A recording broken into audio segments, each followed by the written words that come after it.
Welcome to Saturday night at the movies, Reloved Guitars. I'm Sam, and I'm going to try not to fly around too fast and furious because somebody told me that it made them feel sick. Well, watching my videos makes you feel sick, but it's okay. I'll try to be slower and less herky-jerky. This is Alistair's third of three guitars, two of which are acoustics, which I've done, and this is the third one, being a Squier Strat. Tries to keep it gentle movement. I do have one of those what do you call them, those things that stabilize the thing, but it's no good for this sort of, I can't put it down and carry on filming, whereas I have to with this one. Anyway, so you probably recognize this is the kind of CBS headstock style Squier Affinity Strat, and it's a pretty standard thing. Nothing at all wrong with it. If you look at it, nice, that thing, sunburst, kind of tobacco-y sunburst with a bit of red in there, but mostly tobacco-y and sunbursty. A standard traditional 6-screw tremolo. Got a little bit of cracking on the scratch plate here. It's a 1-ply white scratch plate that's got cracking here and there. Can't do anything about that, but we'll just set the thing up and keep it all clean. Now the idea about this is that I know Alistair's returning to guitar playing after quite some time, or getting back into it after a little bit of time away, let's say. And so my aim, all three of these guitars, is to make them as sweet players as possible for somebody wanting to learn again. And I noticed in the bag that this came in, there was a Justin Sanderco, Justin guitar, what do you call it? That thing, book, that workbook, one of his courses, or one of his song books, how to play, which I was having a little look through and playing some of the songs. So I'm terrible. I don't learn any of the proper down, down, up, up stuff. I just sort of play by ear. So good on you, Alistair, for working hard at it. Interestingly, I spent a day with Justin once. Kind of long story. My brother, who runs a lot of corporate motorsport events at Silverstone, had Justin up there for a day in the suite and on a driving course, I think, and did him a nice day. And as a payback, Justin said, "All right then, Steve, why don't you come down and record a song? If you want to, if you've been wanting to record a song for however long, come down and record a song, and I'll do it in my studio." And this was a good 10 years ago at least now, and he was, I think Justin was just about starting off. I mean, he was fairly well known still, but he wasn't as big as he is now. And anyway, Steve invited me down because he wanted me to play on it with him. So we went down and spent the day, and Justin was a very patient and a very good tutor. He really helped Steve kind of overcome a lot of sort of, not stage fright exactly, but that sort of difficulty of playing when under pressure, because when you haven't done that before in a recording studio, it can be really daunting. Anyway, so yes, a good bloke, a really nice chap, and a good teacher, a very good teacher. So what we have here is a Squier. Now, often I get things where people say to me, they say, "Why are you doing as much work on that as it costs to buy it secondhand?" And that's not the measure, right? I don't want you to think of that way, because what you're getting for the money you spend on a really good setup is you're getting something that's highly playable. And it really doesn't matter if you got the guitar for free and it costs nothing. You're still getting the expertise of a good setup, which is what you're paying for. You're not paying for something in relation to how much the guitar costs. You're paying for the ability to play the guitar, or the way the guitar plays, and the way it particularly stays in tune, and how easy and precise it is to play, and ultimately how much you want to pick it up and play it when it's done. So that's what this is all about. So please try and put that thing out of your mind as you're watching this. It's not about, oh, it only cost, I got one from my mate in Facebook Marketplace for 35 quid. Of course you can find a bargain like that. But if you want it to play and stay in tune the way I know how to make it, then you have to put some time and effort into it. And of course, if you follow my videos, you can do it all yourself. It's never been an issue. So what I'm going to do with this, I guess think about this from the perspective of take care of some things and you get a great playing guitar. So what are those things?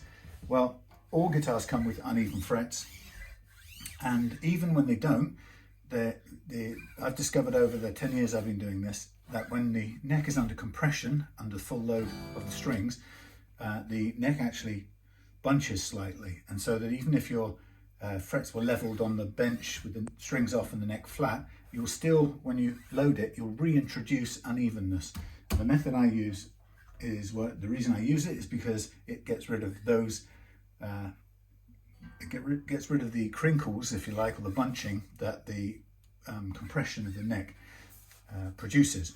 So it's the only method I know that does that, which is great. Maybe the Plek does it, the Plek machine, but I keep finding, keep finding that I can always improve a little bit on the Plek machine as well. So there's something that perhaps doesn't quite get in the same way as this method does. Anyway, I'm not here to brag about that.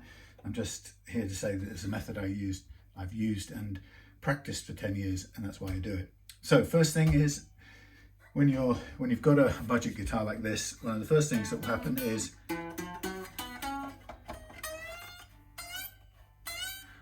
your uneven frets will limit the lowness of the action you can have.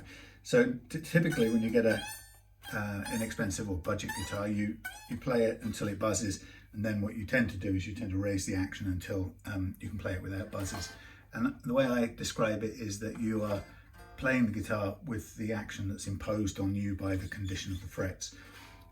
So one of the main things you have to do is take care of the frets, and once you've taken care of the frets, you may well be able to have a very low action and play without kind of what I call the fret slap or the fret buzz, which is that sort of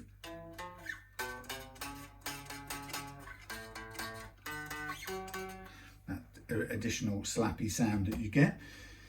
But even when you've taken care of that, there's another thing that's really critical to enjoying a budget new guitar or a beginner guitar, and same actually for any level of guitar, but it's really important.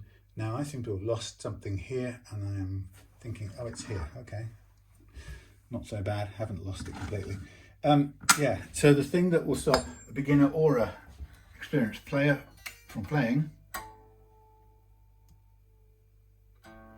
is the guitar won't play in tune, especially if you use the tremolo.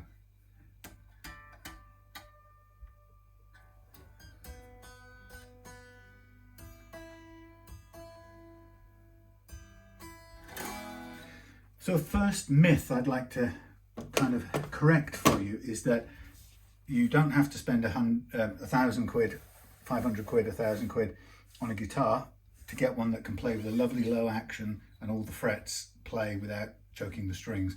You don't have to spend a lot of money. You can do these things to any inexpensive guitar, almost any. There's almost none that I found that you can't do it to, and you can make them play better. So we have what could have been bought on Marketplace for 30, 40 quid here, a basic Squier Affinity Strat.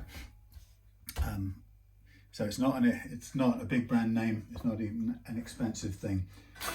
Now, people often think that these guitars go out of tune because the bridge puts them out of tune. It's not really so much that. There is a little bit of inherent problems in the design of this that means you can't really dive bomb it, but you can use it quite a long time in this shimmery down sort of way without it going out of tune. But the real issue about making it stay in tune is down to the nut, first of all, and the amount of slack that's not being stretched out of your strings. So what are we looking at? We're looking at level frets, really important. We're looking at the nut condition, in particular, the material it's made from, the height of the first fret action, which is really critical. And once we take care of those two primary things, this will play really well. Now, there are other things we can do. We're obviously going to do in the setup is to check the neck relief. So see how bent or flat the neck is. In this case, it's almost completely flat, which is okay. It contributes to a very light, low playing guitar. This isn't badly done even now. So, you know, this is starting out pretty good, but it's one of those things that we're going to do our best to improve it. So as a standard thing, when people come to me and ask to improve their guitar, the one thing they want is the thing to stay in tune during tremolo use.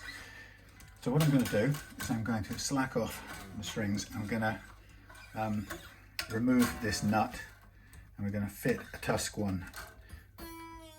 Now, you've got to remember, this isn't somebody who came to me and said, I've got no money, but what can you do? This is somebody who's come and said, I want this to be as good as it can be.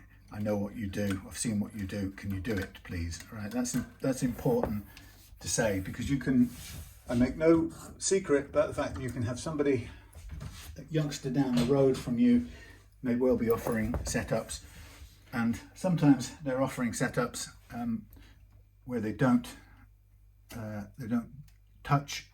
do anything to the frets. Sometimes they offer setups where they don't do anything to the frets or anything to the nut. They keep the same nut, they don't really do anything to it. So I guess the way to say this is that no two setups or setups aren't always equal. My take on it has been that since I kind of figured out that uneven frets are the limit to the action you can have, most of my customers always want lower actions and low actions that don't buzz or choke. So that's what I'm out to get them. This is already broken, this nut, so that came away quite nice and easily. So we'll just hike that out like so. Very cooperative. It's not a big deal if it's broken, but it's plastic, so we're going to replace it with a Tusq one. Now the Tusq one, the Squier, has a flat nut slot. Some of the older Fenders have curved slots, so Tusq makes a nut. Let's see if we can see it. A nut that is curved and has a foot in the middle, so it can be used to stand up on a flat slot like this one. So our job is to replace this and get it to fit really nicely. Now the Squier actually has a very narrow thing, so we may have to look at this slightly. I can't remember these affinities being so much narrower, but they quite often break. So let's just see if I can temporarily glue this together so we can use it as a measure. If it's too narrow, might have to modify or come up with something else, because weirdly, I don't think Tusq makes a very narrow spaced nut, or a very narrow nut for that matter. It's a kind of a minimum size that comes for Strats. So this is, I suspect the affinity is probably a little bit over narrow, if that's not a word, it isn't. So I'm just going to briefly stick this, if I can, hold this nut. It's broken at the slot, which they quite often do. And actually, it's really quite strange because it doesn't want to go back together again in the slot. Sorry about this, I'm trying to feel what I'm doing. Wow, it really doesn't want to go back together. How is that?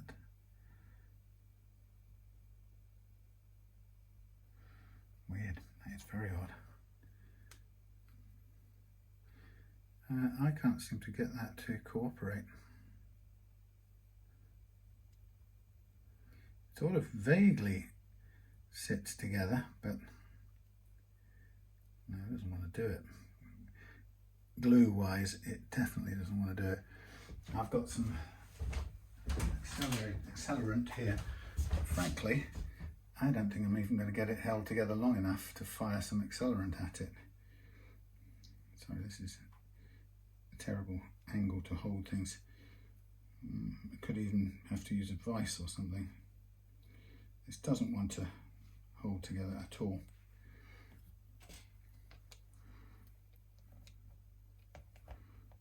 Weird, yeah, it's very odd. It's not even, it doesn't even look, that's terrible. It's not going to work, but just want to hold it together for a minute. No. Was that already broken in such a bad way that it's never going to go back together? Not far off. Well, at least I'll be able to see the spacing, maybe.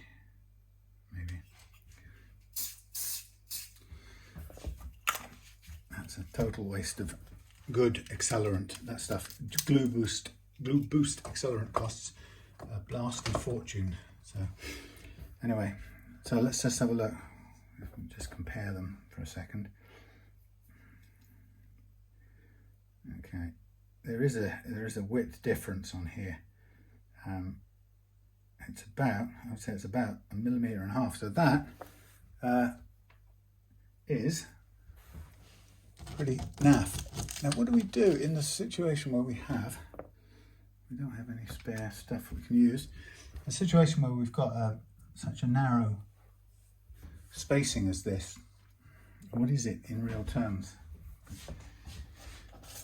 We won't get one. We could use a bone one, replace this plastic one, but I prefer Tusq. I mean, I've got blanks, so I could make one from blank, but that's quite a destructive process. I mean, God, look at this, 32.5 millimeter spacing. That is something else. Right, so this isn't going to work for that. So let's put this away. See, that has got that accelerant on it, which it doesn't like. So let's put it out of the way. Sorry about this. So this is where, as watching a video, it's going to get ridiculously boring and dreary because it's going to take me ages to construct a nut for this. Now, it sounds crazy. Actually, let's see if I've got any existing ones. I've got a whole kit of ones that haven't worked out for other jobs. And we've got some bone, which will be the wrong spacing, I suppose. That's a comparison. Yeah, there's nothing as narrow. There is not as narrow. We've got, yeah, it's a bit bigger still. We've got lots of rounded based Tusq bits. We've got a flat bottomed one, which is probably still too wide by a mile. Yep, too wide. We've got new bone here. We'll use Tusq when it comes to it, but I'm just looking to see if I've got a workable option. Sometimes I have, look, there's other one straight off a fender that's broken in two. Oh, I say that. Isn't that the one I've just tried to put together? No, it's there. So, I mean,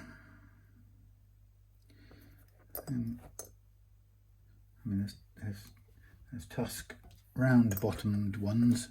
There's some Tusq. I don't know what this looks a bit mashed up, the bottom of this slot as well. That's going to make it a challenge as well. Oh well. So sometimes I think, well, should I just should I go ahead and turn the camera off, spend an hour making this nut, and then come back when it's done? But let's take it in real time. What I might well do is, let me bin these bits and pieces that I don't need for a minute. I might just use up an old nut that I know I'm not going to use any other way. That's round base, I've got some nuts that I've got in stock that I either got by accident. They're usable or modifiable. So there's a left-handed, that's still not narrow enough. It's a GS Mini left-handed, that's a left-handed Strat. That's another GS Mini left-handed, so I don't want to use those up. Not so good. I do have a GS Mini saddle there, but that might be too thin. But it's not a bad start point. Let's see.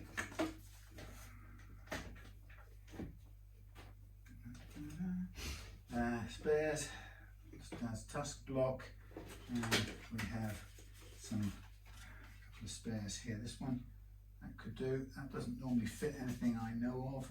and that one doesn't either, so we could use those as a possible. Let's bring them around to have a look. So we've got a GS Mini saddle, which is, could be, as long as it's the right dimension.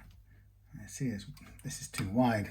I don't know what's happened here, whether this is starting out wobbly. I don't know if somebody's done something to this. So 319, but this gap here is more than 319, I'm sure. It's been cut down in the past. Okay, so that's not going to work. So I'll end up sacrificing another type. And I'm going to have to obviously cut the slots myself. So let's see if this tall, thin black Tusq XL will work. Well, it's got the right width. It's tall enough I can lose all the slots at the top, which aren't the right height.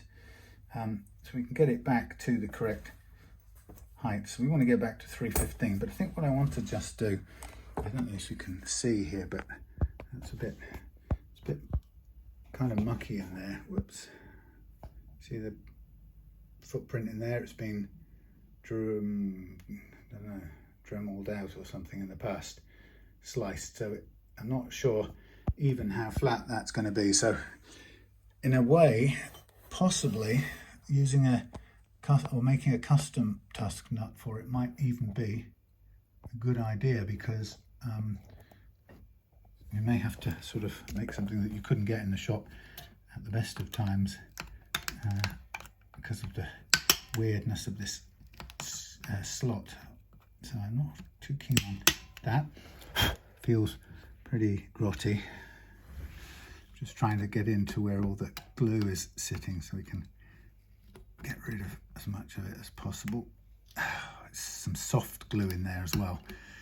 I think what I'll do is I'll get my little nut slot file. Yeah, you see that's been cut or sanded or something too loose. So just as well, what we're going to use, I'll make a custom one. I'm just trying to flatten it out and undo some of the damage that's been done to it. It's leveling out a bit, which is good. Chances are, you see, when you've had the base mashed around, or the bottom of the slot mashed around a bit, you end up with slopey bits, and then when you put the nuts in, they try and they don't want to sit straight, and they roll off to one side. And basically what happens is the nut itself then rocks in the slot, and it's really annoying. Sometimes I wish I could have a bedding solution of some kind, and sometimes if worse comes to worse, I might even use resin as a bedding sort of solution. Right. Okay, so we're gonna work an existing nut, Tusq nut, down to size to get it to fit with this, and to do as much careful leveling as possible of this slot. Like I say, it may be that if somebody's carved or scraped it down one side, so let's say that this side here looks like it's still not flattening out with this nut slot file, you might find this side here slopes downwards, in which case whatever you put in there, whatever nut you put in there, may risk rocking. So we may have to see if there's a bit of glue or something that can go under there to just stop some material, packing material. I can feel the slices. Okay, so what we have to do, the first thing we've got to do really, and it's the challenging thing, is we've got to take this nut and we've got to work it down to the correct size so that we can get it to slot in here. Now it's not a million miles off, so we're going to have to be very careful with our adjustments. So what I'm going to do is bring the guitar over here, give you a view there, which probably isn't much different from the overhead view, which doesn't make for very good alternate angles. And at this point, very important tool in the kit is this sanding board, which I couldn't live without. So let's have a look in the mirror to see what we can see. Yes, you can see the slot and the sanding board. So I know, even though this one's broken, I can get a measurement from one side. It's about 320 is the size we want to get down to. So I'm going to stop at 325. And what I'm going to do first of all is I'm going to sand down this black front surface, which is the kind of the longest surface. Now, interestingly, on a Tusq nut, there's always a bit of a recess the way it's molded, so it's never perfectly flat. So it's always good to get a little bit of sanding on there anyway, if you want it to be completely flat. And you can even still see the little slight pocket. I mean, that's not going to hurt if you get it to the right size and it fits in there now. You don't want to sand anymore, but in this case we still can, just to get it down to a very perfectly flat surface. Almost there. And then I'm going to check again. We're about 1 millimeter off thickness wise. So what we're going to do is we can either continue taking most of it off this side, or we can do both sides together. Both need to be flat, obviously. So I'm going to start working the other side. You can't really see this, but I'm pressing this in such a way as to hopefully keep it nice and perpendicular to the front edge, because we want that to be the same across both sides. This one's easier to keep going down on, but either side it'll potentially turn into a wedge if you're not careful, and we want, it's quite a deep slot, we don't want it to get stuck in it like it's a wedge, and it's quite easy to do. So we're on I've got 325 as my first target, which is what's the word, conservative, safe thickness that I'm aiming for to start with, and then I want to be able to work it down very carefully from there. So what I'm looking for on this is the parallel sides. That's what's really important, and that's looking fairly good. So this nut that was not a nut for this guitar is now becoming one.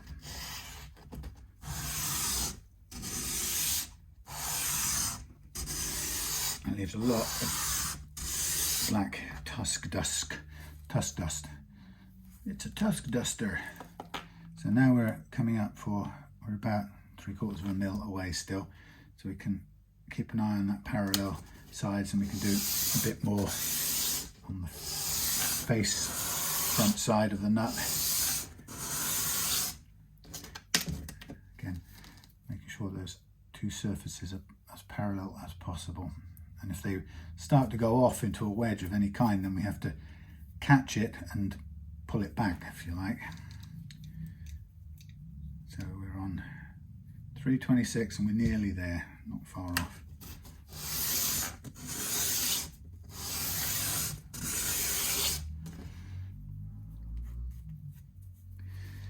Okay, parallel, just about. If it's not parallel, the great thing is this slot will tell you very quickly. It's starting to wedge, I think, a little bit taller at the top there, so I'm going to press back a bit here. Stop and check the overall thickness. I'm nearly there.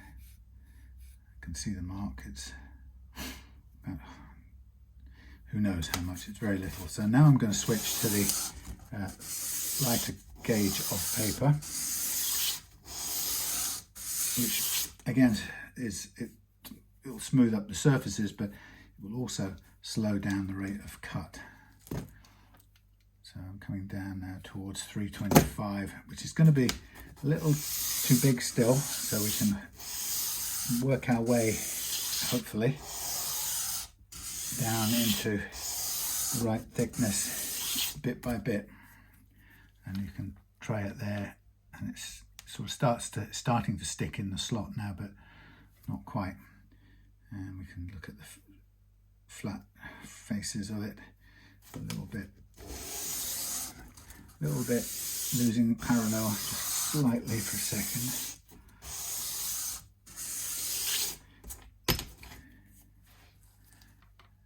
Nearly there. So probably at this sort of thickness, we'd probably be better off sticking on the yellow paper so we can keep it as parallel and evenly sanded as possible. Now I'm not reaching at the moment for the calipers really, I'm just looking at I'm going for the thickness, but we know it's about 317 we want, so now I'm going to check it. We got 345 and 368, so we're a little bit more on this this end here, so I'm going to put a little bit more weight down on that end and aim to thin it down a little bit.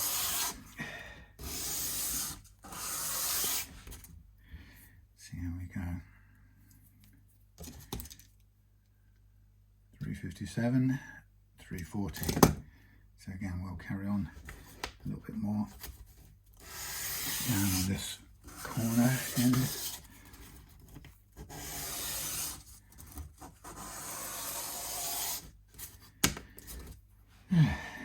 It's a very tall nut, blank if you like at the moment, so obviously we're going to lose those existing slots which we won't need. And now I'm going to work the front face a bit, see where we are, check for parallel,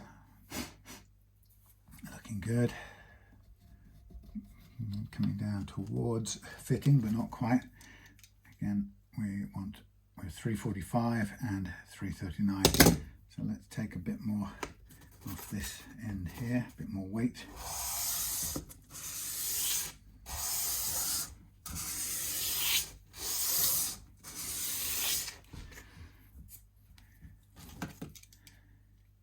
.340, 340. Okay, so now we're evens. We're parallel, that's good.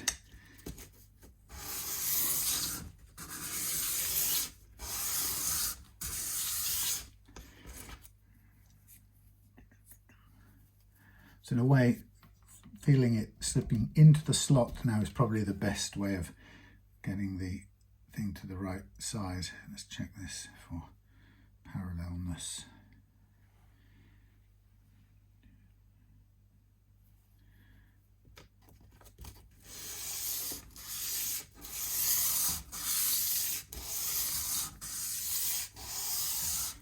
Lighten up the force now. Lighten up the force, Luke. I mean, we're now getting into the slot. I'm going to do a little tiny run on here.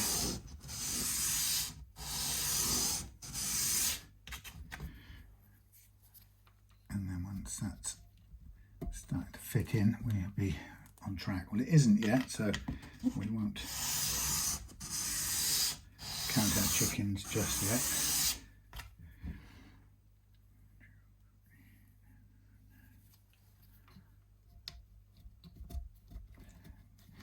Right, slowly but surely.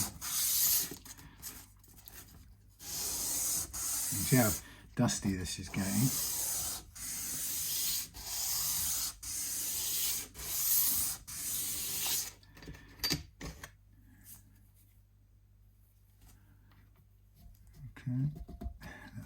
It's going into the slot now, but it's not quite fitting. And we'll check the spacing again. So here we've got, on this edge we've got 333, it's too big, 328, then we've got up here on the thicker part 330, and on the thicker part 320 something. So pretty close all round, but not there yet.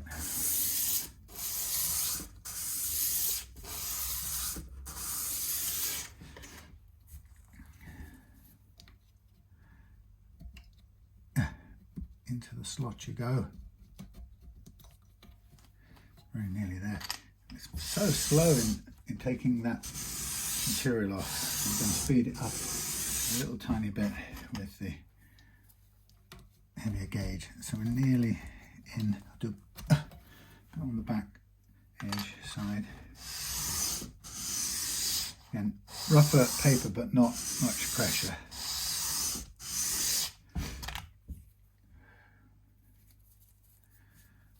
A big thin chunk starting to fit in now. Pretty nice. Not quite going all the way down. There's a ton of material above the fingerboard, so it's nearly twice or more than twice as tall as it should be, or it needs to be. So we're going to pick off a lot down where the slots are and bring it down in size. So what we want first is to just get it to fit and sit.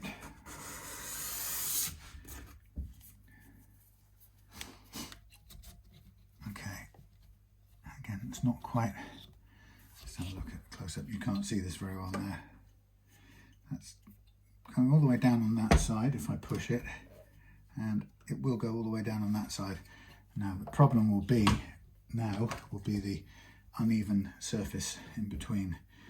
So I'll just do a little bit of this, make sure it's nice and evenly spaced in the middle. I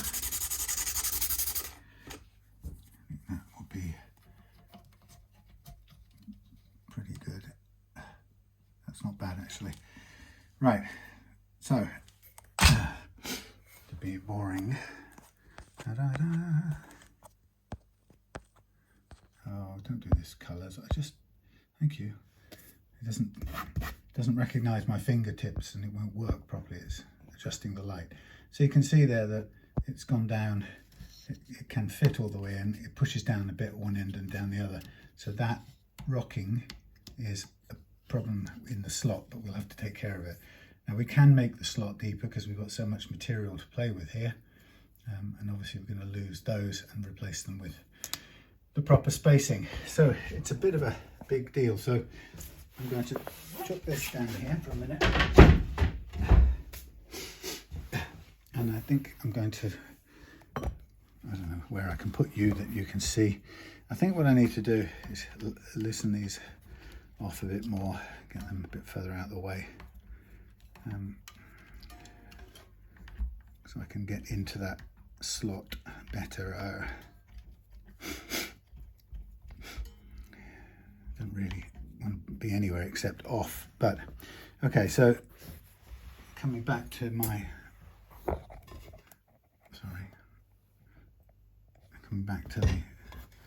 this file. I'll move these as far as I can. Sit there, sit there. So there is whoever's worked this in the past has kind of cut it into a bit of a slope in some places. So it's all going to be a little bit of a hit and miss to get it flattened.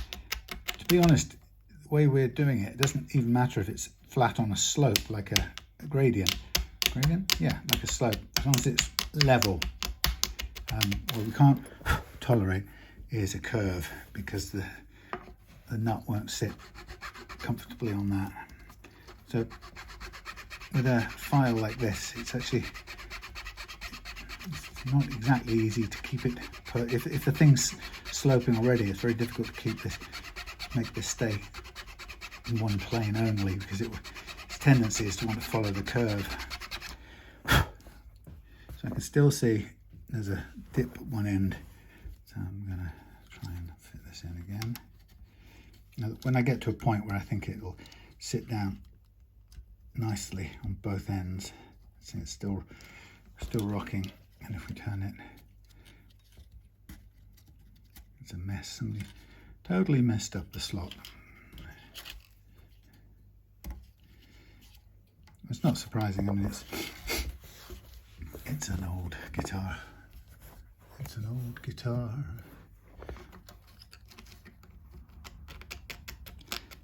The blade is a good thing sometimes for gently scraping things flat, and you will eventually get to a flat surface if you keep on scraping, because it holds its shape pretty well.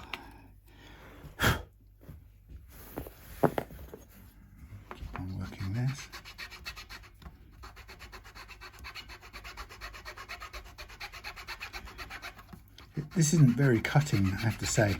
It's a great little tool, but it doesn't, by definition, it's a very fine file, so it can't cut like a ton of stuff in one go. If this was like a microscopic Shinto rasp, it would be wonderful, but it's not. So the challenge is, I can still see the bendy ups and downs here. I don't have, and I don't know anyone who does have a chisel that's fine enough to get in here and cut a little trench down the side. And ultimately, if you get it down to a certain way it sits, you can sort of glue it in and sometimes have to just live with a little bit of difference. So I can't really see how this is gonna. I can't see how I'm going to get this dead flat. You know, could get that dental stuff and put it in there and clamp your teeth together. See, I just want these out of the way, but I can't be bothered to take them right off.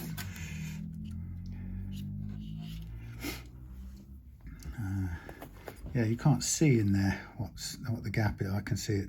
Yeah, it's deeper at this end by miles, unfortunately.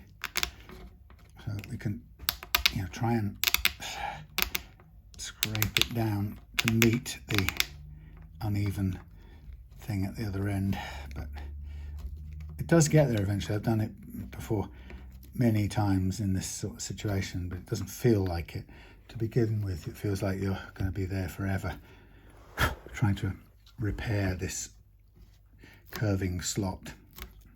I'm going to have to sneeze any second now.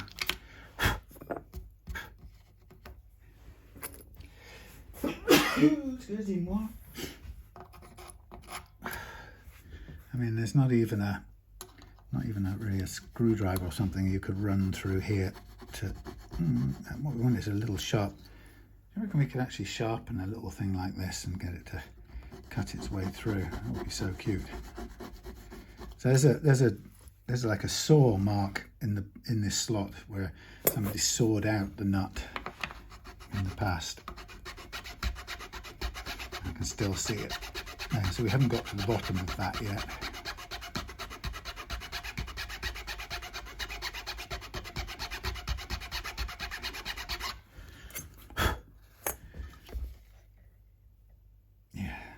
I mean, it's funny, isn't it? Because all of this hard work, the simplest thing to do would be to put some, you know, like I say, bedding compound in there and just sit it in and call it quits. That would be blasted easy. Now, right now, that's gone in really neat and tidy. And I'm tempted just to kind of fix that in and cut the rest off later. But I think I need to mark some things and cut some things down to size. So we're getting there. That fits. That's gone into the slot okay. Now, there are ways that people do things with half pencils and whatever, and I'm not so thrilled about that. So what I'm going to do is what am I going to do? I'm going to make a mark on here so I know roughly what I'm dealing with. That's well, it's not actually, because I've just moved it out of the way by bending it.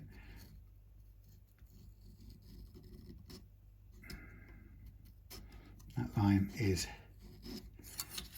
there, and let's do this line here. Here's my line for cutting it at one end. Now, we don't need to keep these slots because they're going to be no good to us. Okay, so there's my line, and I think what I'm going to do now, if I can find I don't have a decent pencil here anymore. I must get a pencil. Let's mark. I want to mark it with a pen then. So there's my line scratched with what's it, and I'm going to work it down. Can't even see. Black on black. It's invisible. So marking up a line that I'm going to cut to. Hurrah. Now I'm going to make a noise now, I'm going to leave this focused on here because that's where I'm coming back to, but you can see me in the overhead camera while I go and make a noise over here. Get this done quickish.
Come back with a shorter, lower piece. It's still miles too tall, obviously. Let's have a look. But what I don't want to do is I don't want to cut it too short. So we want our fret height of what? Well, let's call it a. Where's my thing gone? Hello. It's funny, isn't it, when something vanishes and you cannot see it for the life of you. Oh, there it is. Right, so you want your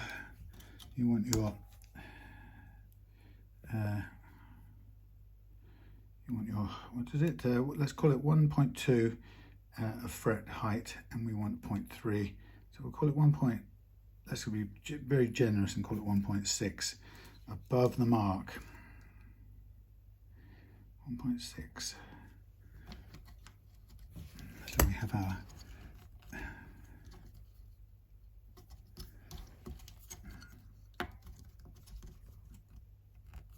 does it fit that way or does it fit that way better? A minute ago that slotted in there much better. Well, that's actually there. Okay, a bit more off that end. So we can mark it. We don't have a pencil anymore, so we can mark our. That's the fretboard level. Can I actually see that? God, it's so hard to mark. And I want 1.6 above it. So it's below that black line, and it will be a 9.5 inch radius. So let's see if I can. This is really silly not having a pencil that can stand out on this. I think what I might have to do is put a bit of tin foil, copper foil on it, so I can actually see what I'm cutting away at. Now maybe I can't because that is so amazing. There's the line. No, I can't do it. I can't because I'll lose my mark. How silly. Let's see if I can use the scalpel. 9.5. Okay, so there's my mark. Let's try 9.5, like so.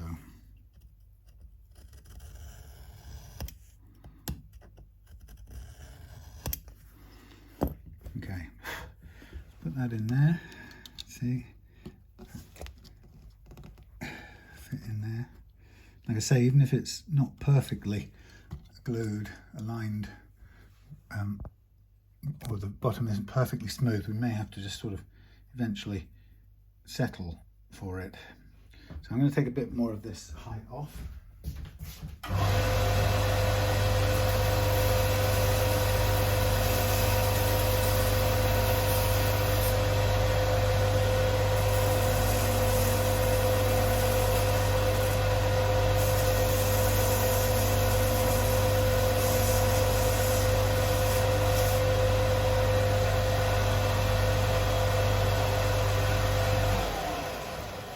once you've got the thing in place, you can then work it really well to get it to the final shape and size that you want. That's mostly a good fit, and we get a little bit of extra too much at this end.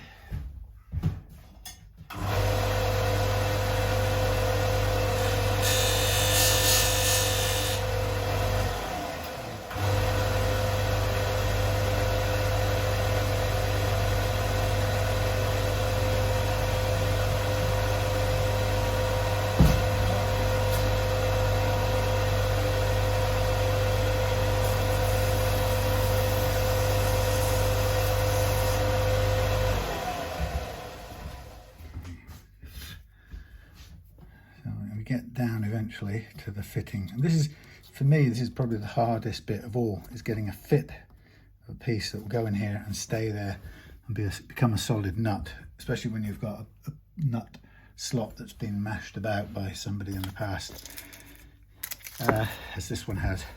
I told you I should have done this off camera, because it is very, very drawn out and boring, because we haven't even got to the point of marking the slots yet, and annoyingly, I don't think anywhere I've got a pencil. Let's just check in here. I've got very, very huge pencils and a very, very stumpy one. We might just get a go out of this. See if we can just get this to work long enough to do the job tonight. We could be here for a long time. Right, so the idea with this would be, I'll zoom out again, and we'll take this off here, and if we're fairly happy that we've got a thing where we want it, even if there's a tiny bit of a fraction of movement, we can still work on the bottom of that. The hard bit, the challenging bit we've got to do, is we've got to mark up the slots on here. So we can go and mark in the center of each.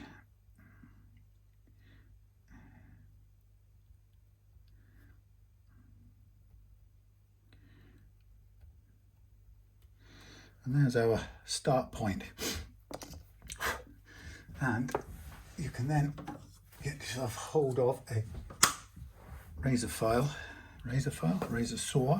sword, like so, and then you can get yourself on the mark, like so. And it's quite difficult to decide where the actual mark is, but that looks okay.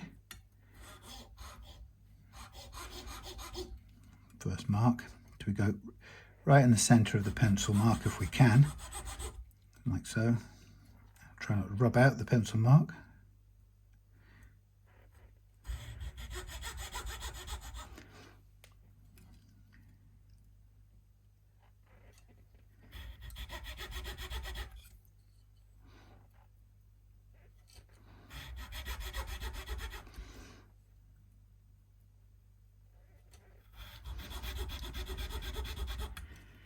So it's always a difficult thing to do. There are our first marks. Now, then we have the nut files to deepen them and so on. Now, I think what I might try and do is just a little tiny bit more of these. I'm going to keep this facing the right direction so I know where I'm at. Do a little bit more flattening if I can. And I know while I'm doing this, I know I've got a little bit of leeway as far as the depth goes. I'm nowhere near right low enough at the moment. What I'm just aiming for is a point at which this thing kind of locks into place and sits tidily. Still tries to move, but with a bit of glue. This is really a mess at this end. You can see a gap. This end can sit nice and tight there, and it's rearing up at this end. So can still try and get it flat.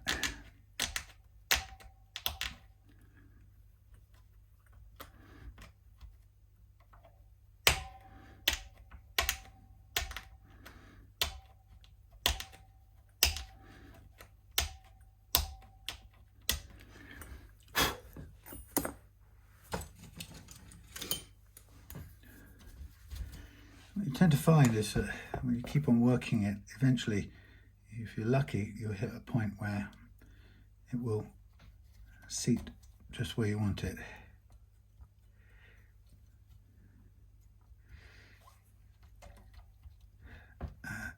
I would say that's almost there. In fact, and there's still a little bit of, that's probably, by the way, not probably, that's why the previous one snapped or split, because it was rocking in the center under load. So it will have given way at some point. And that's what will happen if your nut slot is humped, baby. So that's why I'm trying to reduce that humping to a minimum.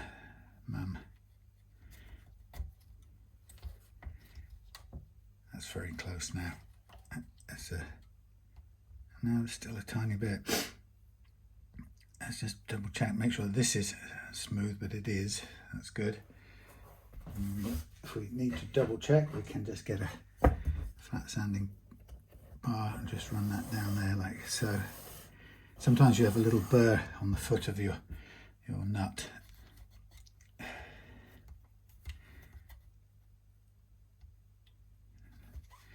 Damn it.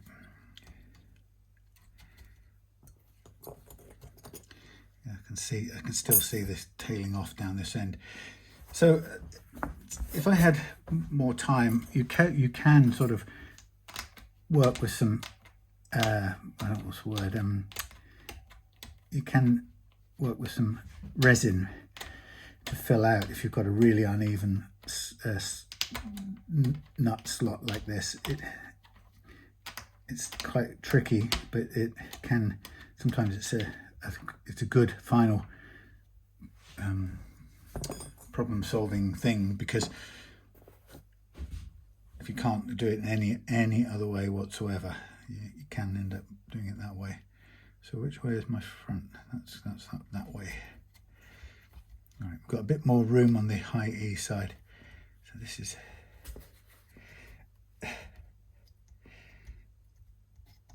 so that wants to. No, it's not seated. How the hell are we going to get this there? Sorry, it's a terrible view, I know.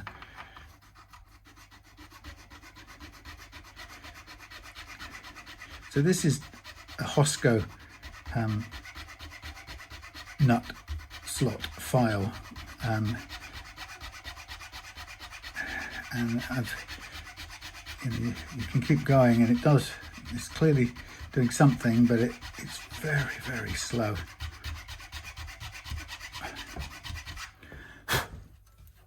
Maybe we'll eventually get there, but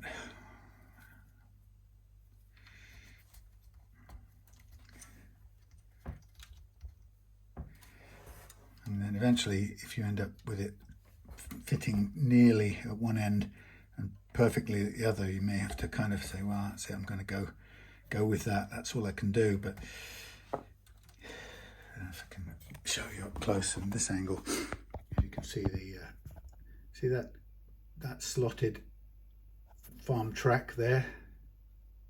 It's gone down a hill, so we've got that flat at that end, but then it goes down this hill to the muddy farm track, and that is causing it to sort of rock in the middle, really. So let's just keep on trying to flatten it out. You can imagine that it's like saying, can I take down the majority of the rest of this and hope that the dip at the bottom catches up, eventually evens out, but I don't know how long that would take to bottom out. As I say, the other way is to kind of make up a bedding material, which you can just put in there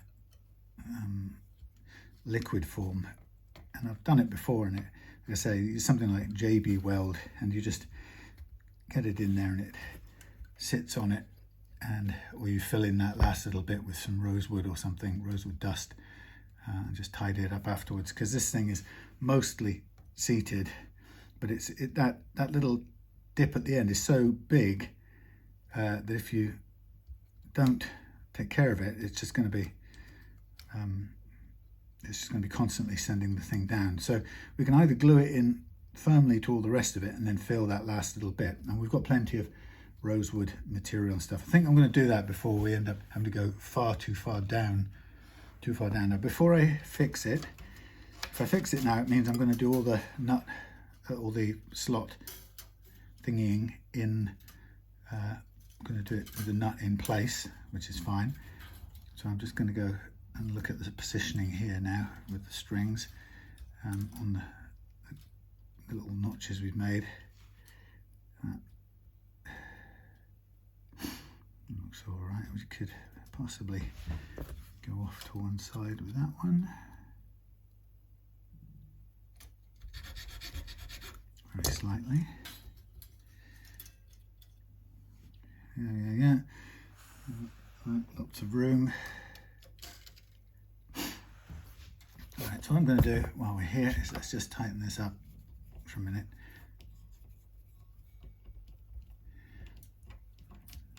Check the line-ups. So normally if you had a drop-in nut that was built for this guitar, then you could, or a Tusq one, if they had one made in Tusq that worked for this guitar, you could just drop it in and on you went. But unfortunately this doesn't work like that. So let's have a look. That's going to sit there-ish. That's going to tighten up. That's it.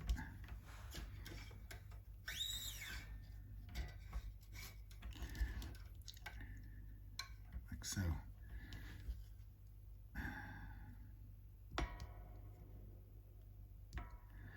That's interesting now. So they're still quite high, and I'm not 100% sure I like the positioning of these. I like where the nut sits. I'm kind of happy with that, but a little bit off to one side. So what I might do is do it all again, but we've got time and space, you see. So I might say we go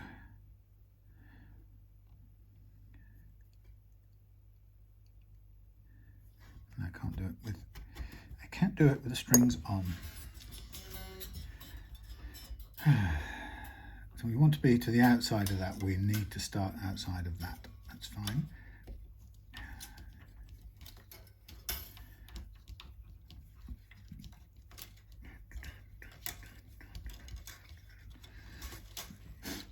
Okay, so we know where we've got to be. Sorry about this, boring, I know. Okay, we're going to start here, here, here, and here, and here, and here. Okay. 1, 2, 3, stay in.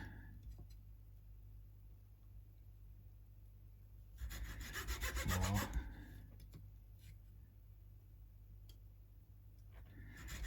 5, and 6. Okay, so that's the position. Let's get our nut slots out and we'll make the first marks as if we're going to use these slots as the proper positions. So high E, B,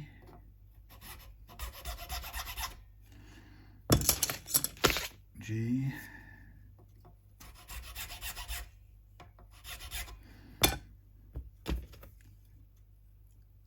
D,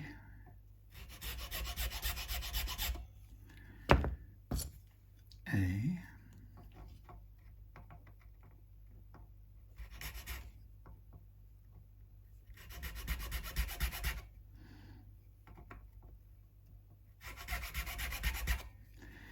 and E. No, E. this one, I need to help it along because the large scale won't fit in there without a bit of a starter mark, like so, and then 17,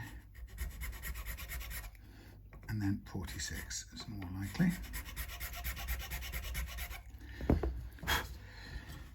Okay, so now I'm going to check out the spacings.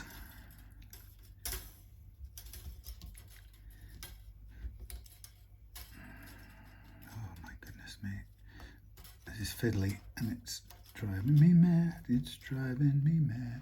I think what I will do is I'll borrow this speedy doer-upper.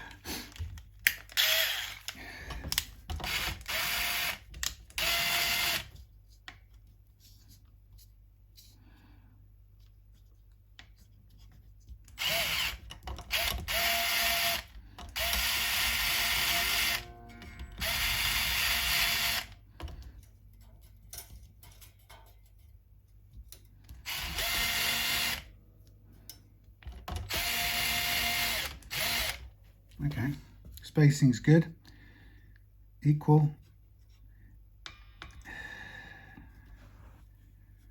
That's good, that's good. Like it. Okay, so I'm happy with that space-wise. So what next I'm going to do is take these off again. I'm going to get this glued in and we'll work it from there.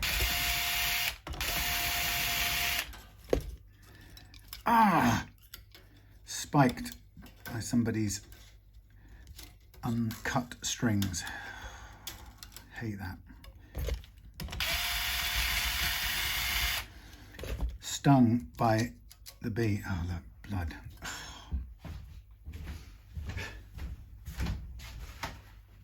It ain't fair.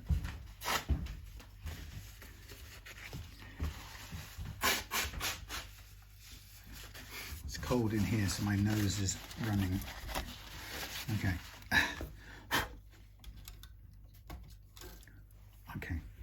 So I'm going to line up some glue on here whilst keeping my finger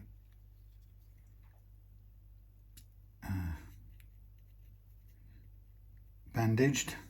Get that out of the way. Get that in there, get down on there, and that to there. That's about right. It's hard to see exactly. If when you're doing a rosewood type neck, you've got a little bit of leeway. Oh. String broke. So all I wanted really at that point was A, not to bleed over everything, and B, a string that I could use to tighten up and squeeze this nut down.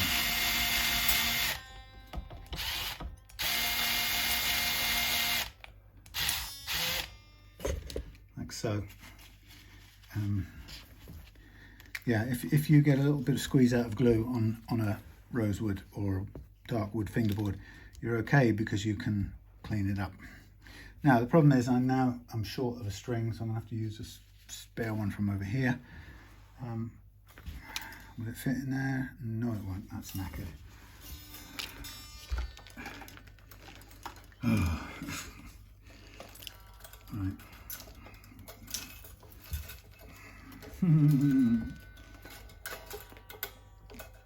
I've got a string getting in the way of the tremolo now. I've got a finger that's spiked courtesy of a dirty thing, and now I've got to try and get this ball out the back, which means I'm going to have to take off the back panel, which I probably should have done at the start, but here we go. Bear with me. Meanwhile,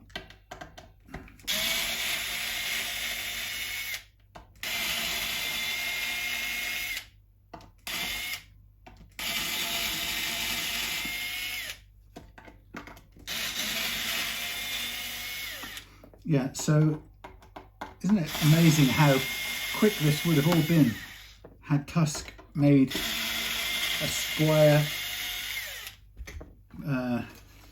CBS style basic Squier Affinity nut sized thing, but it doesn't. They don't. So we don't have one. We have to make one, or we have to stick with substandard nuts. You know, a plastic one that Squier would have you use. Now, have I got any G strings here? What's a G string in a set of thingies? Is it 16?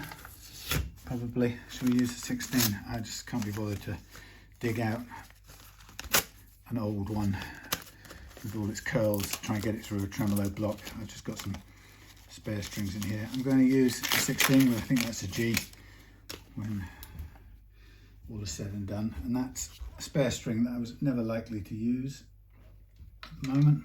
So, hello? Why doesn't that want to go through? Come on, come on, come on, please, please, please. Thank you. Please, please me. Oh yeah. Problem with old strings, you see, they end up misbehaving. They're kind of rusty and just ready to die on you. No, that's not the right one.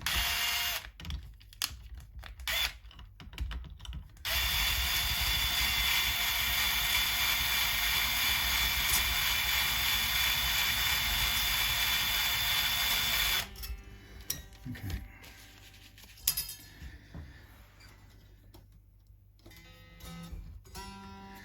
Okay, so what I could do is let's go to pitch, and then I can get my slots done.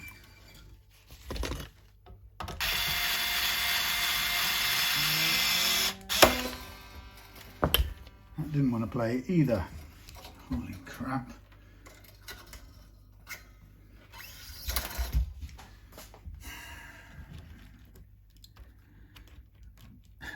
Now I've got another one. Now I'll have to take one out of the bundle of tied up wires now. Oh man. All right, calm down. Don't get annoyed at this.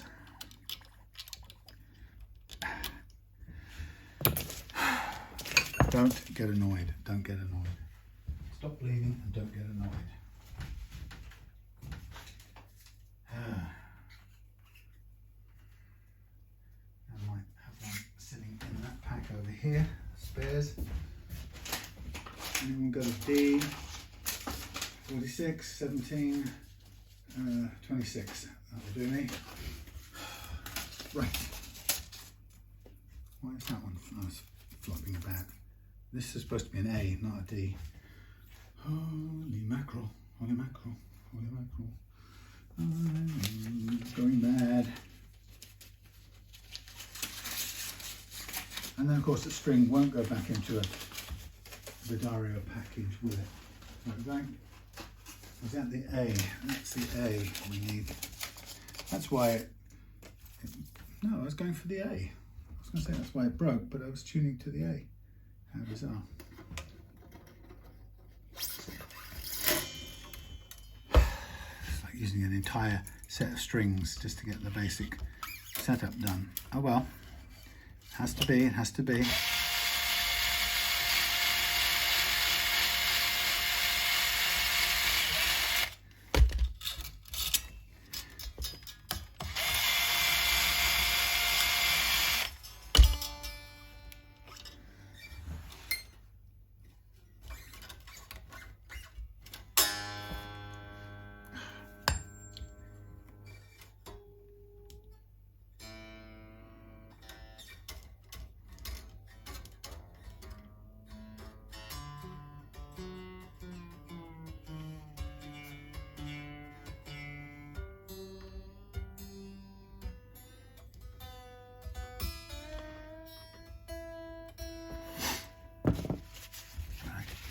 Let us chop off the excess bits of string here. Just throw them away, along with the packet. Now, let us use our lovely nut files to There we are. Use our nut file to get this done. Get on target, would you? Thank you. Sorry, just terrible, terrible, terrible. Now I'm looking for something that's fallen down here. My thing. Now the other thing, I'm just about to catch myself out here because I need to set my action at the what's it end down here, because I want to be as close as I can to the action down this end before I do my nut. So I measure mine down here, which annoys some people. It's good there. It's too tall down here.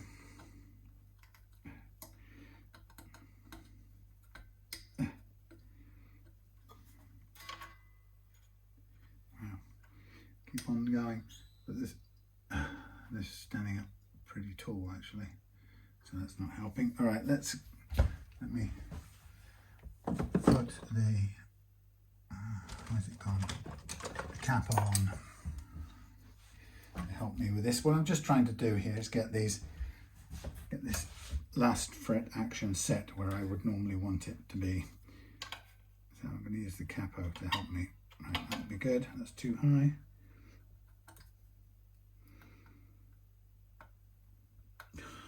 What's going on here?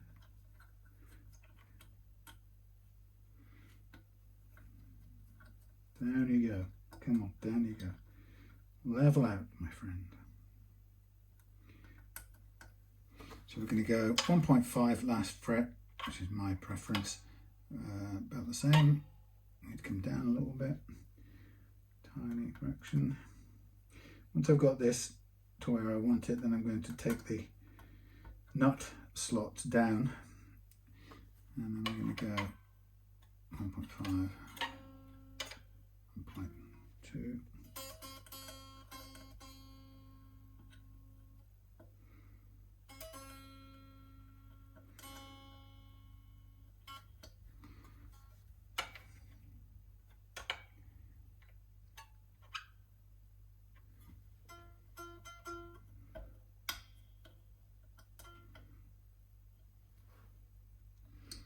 Creaky. Okay, we've got about 1.25, just over. That's about right. Look at the relationship between the strings over here. That's good. That one's a little bit low. Bring that up. A bit grimy. There we go. I think we shall be just about. There's a lot of goo in these things, keeping them a bit grimy. Let's have a look. Now what I'm here doing is just levelling up the saddles at the heights I want them.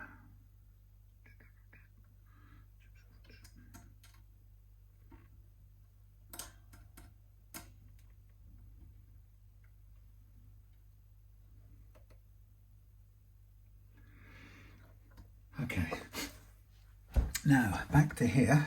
Having got that done, now we can focus back on the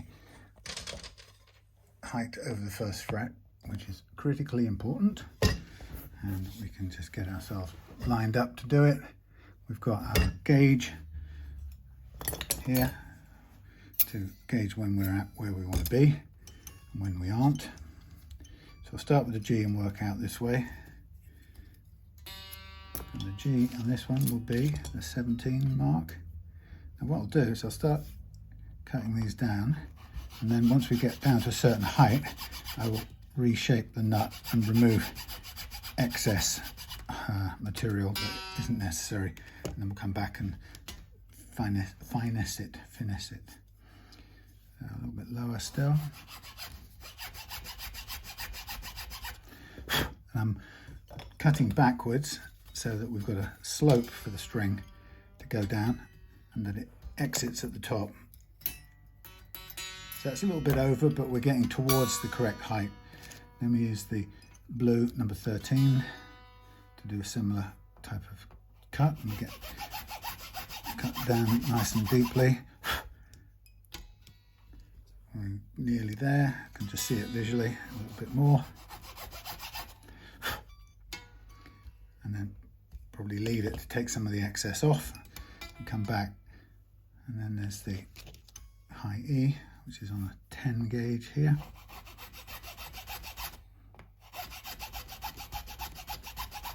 A little bit more.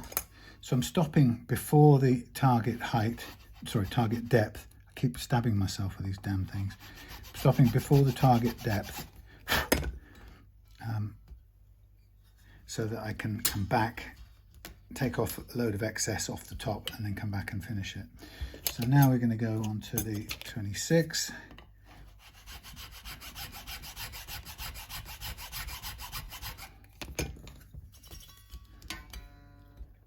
Coming down. So at the moment we've got very deep slots and a lot of material above the slot that we don't need, but the great thing is we can file that away in a minute. Okay, that will do for now. And then we have the A.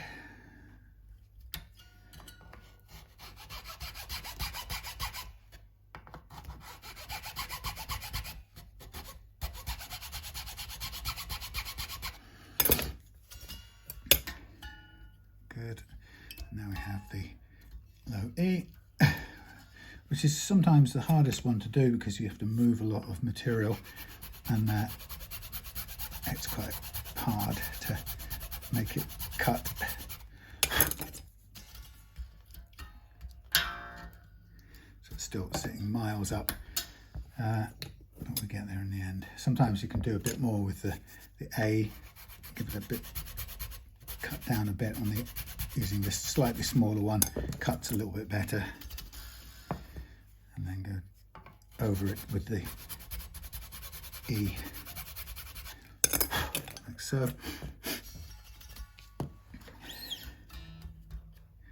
Coming down. Then what we'll do is reshape the nut itself, which will mean we can get rid of all the excess material that isn't needed. Okay, now we've changed tuning obviously because these are now no longer under such stress.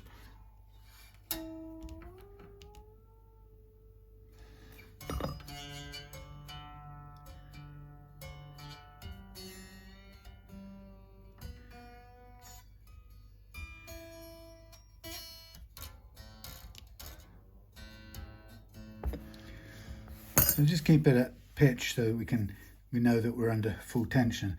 So now what you can do is, with the old string still in there, we can literally go along the top of here and cut back all the unnecessary extra material and cut downwards. Whoops, put that in there to keep it out of the way. Cut downwards until we get level with the strings, and then we can take them out and cut a bit further down.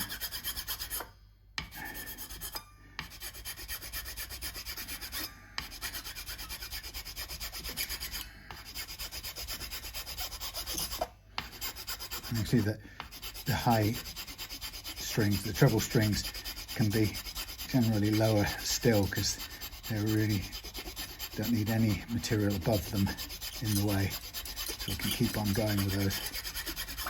So all of that coming away, but when we finish we'll have a nice low cut nut.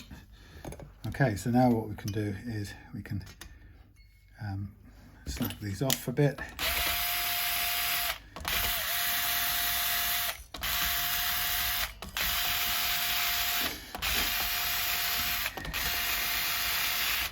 And then we can just put them out of the way, and then we can pretty well see the slots that we're working on. Can you see them there? I'll give you a closer look. There we are. So there's still quite a deep slots there. So we're not at the final depth either yet. So what I'm going to do is I'm just going to use this as an opportunity to cut or file backwards. So we've got a bit of a backwards slope whilst removing excess material, and so I'm just kind of keeping an eye that whatever's left, there's still enough of a slot to hold the strings. It's quite important, obviously.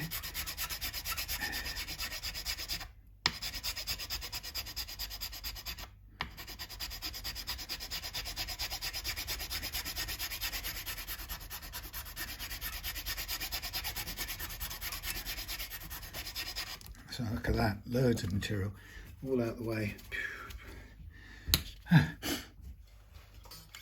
So now when we put our strings back in, they obviously won't look quite so far sunken into the slots.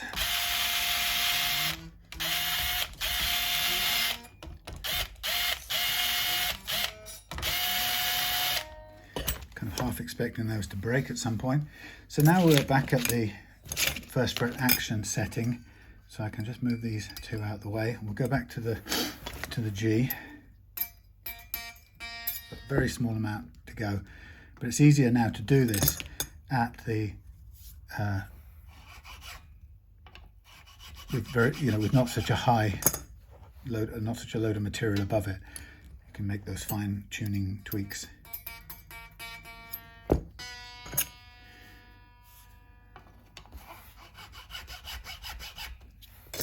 So this is where it becomes quite delicate not to overcut. Of course, you overcut and it's all gone down the drain. If you're using bone, there is a sort of, well, I guess with any nut, there's a get out of jail. That's perfect. Get out of jail trick with either bone dust or even black tusk nut dust. Black tusk nut dust. Yes, you can do it, but I really don't like to. I want to avoid that at all costs. So what I'm doing now is just getting them down to their perfect heights, and then the rest of it will just be working down, sanding off or filing off any excess material that we don't need. I mean, it would play okay as is at the moment. That's pretty good. I'll stop there. Tiny bit on this high E.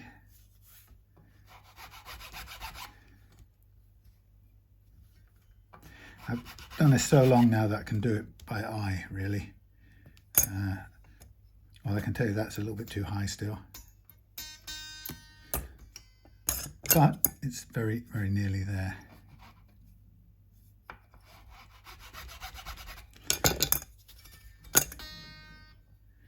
That will do. I'll take these off.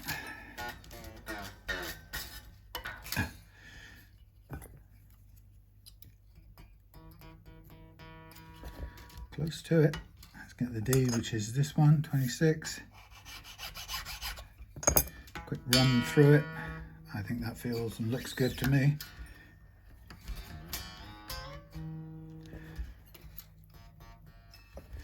The A, nearly there as well.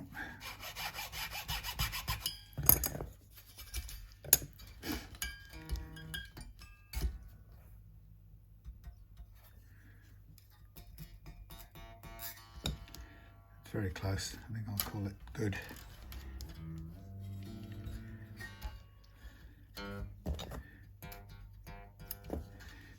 Tiny bit on the low E, and not much else.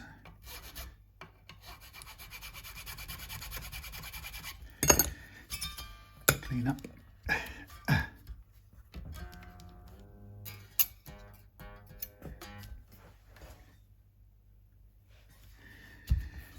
If I'm going to be totally precise about this, that's got a tiny bit more to go, even though the low E scares me.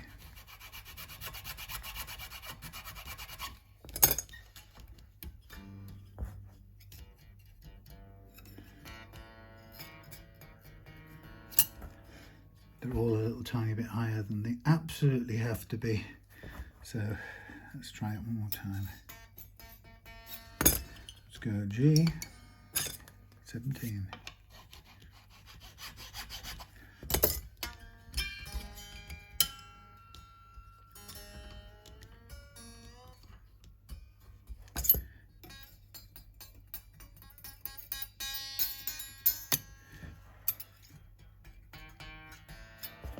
Take a tiny bit more off the D, sorry, the A.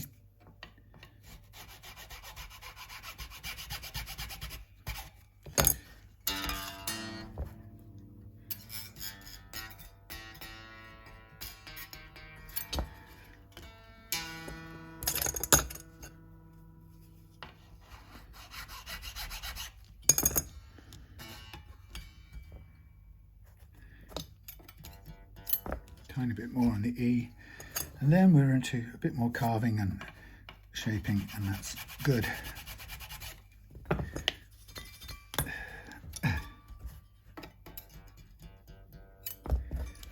Stay there. Just looking at the height there. Take it down a tiny bit more. Very, very scary. I sort of back off. I do a bit and then I really chicken out because it's so difficult to cut this, even with the right file, getting that low E to move is scary, and that A is still too tall.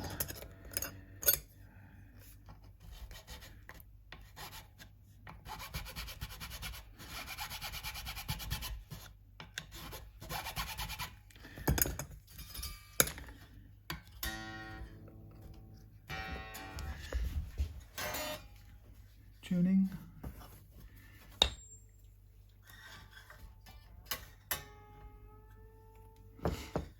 Sorry, you can't see.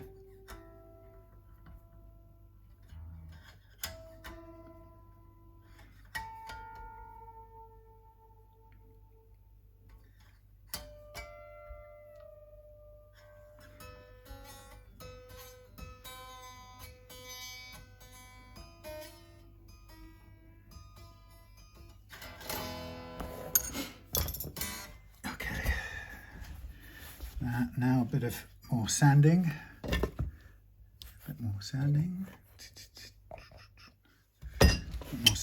filing, and then we shall be there, ready to do the precision fret leveling. Hooray! I'm just going around the corner here, just softening off this edge of the nut. We don't need a big sharp horrible thing.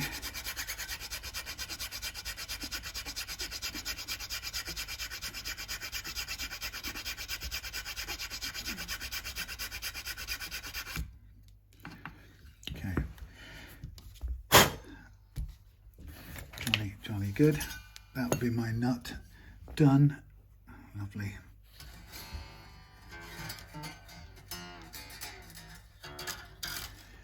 Okay.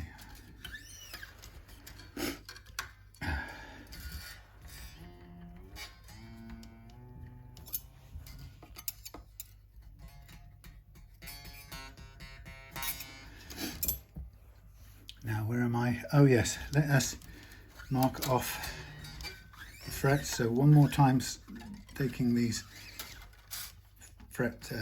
undoing these strings, so it gets very likely to break any minute now.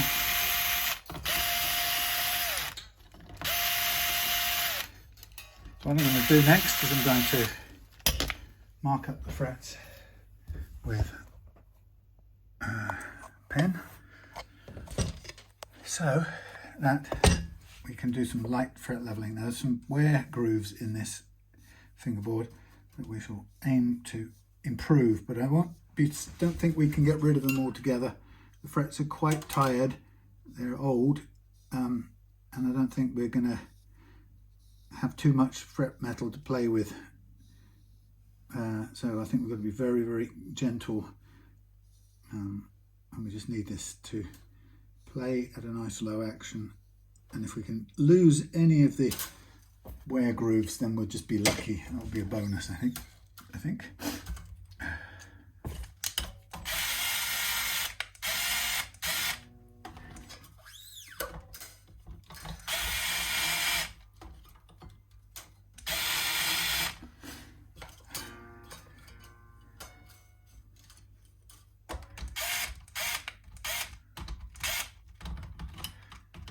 to go in the right way. Thank you.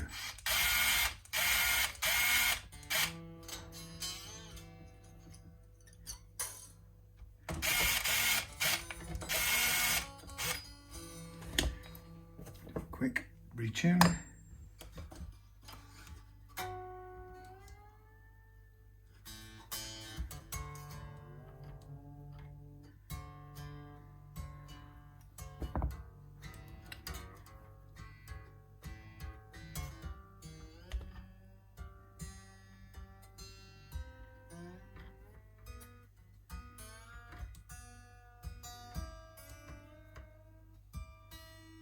Right, and now we are ready to fret level. Blimey, that's only about an hour later than we might have hoped. So, got our freshly papered up new, well it's not new, but fresh fret leveling file. And now I'm going to, we know that the last fret action is good, we know that the first fret action is good, and we know that the neck relief is nearly flat, which is fine. We'll start with it like that, and then we will basically, what's the word? I know the word, it is, we will calibrate this tool. And I calibrate it by making small adjustments to bend it so that it copies the relief curve of the neck. That's just about spot on. So for the high E string, I'm now going to level this with the neck slightly curved, as you know, because it's got strings on, and it has to be slightly curved. So I'm leveling it with the strings on, the neck under compression. And remember I said at the beginning that if the neck is bunching in any way, then we are leveling it with that bunching effect at play. And we can see that we've got some high spot here, a couple of high one or two there, low-ish spots, but generally speaking not too bad. But it's good to just take off a tiny little bit of unevenness, an extra bit of unevenness.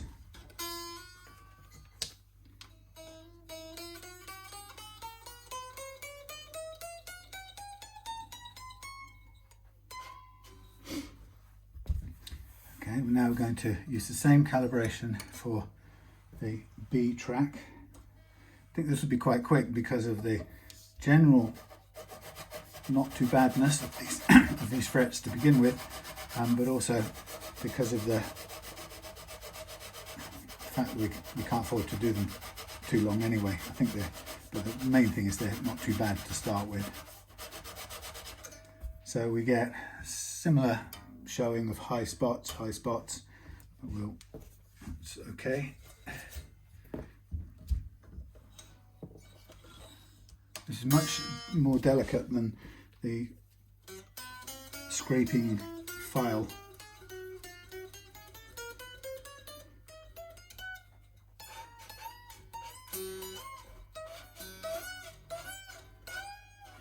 So those little squeaks or squeals as we get to the G, bending across into the G, this is what we'll hopefully now clear up on this next one.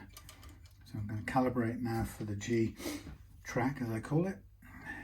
This is where the G string sits, and again it's the same calibration, so that's good. Very often it does change across the neck, so it's good to calibrate for every string track. And here we go now with the G track. Again, I can see the play grooves, the wear grooves down there, but I'm not really focusing on them.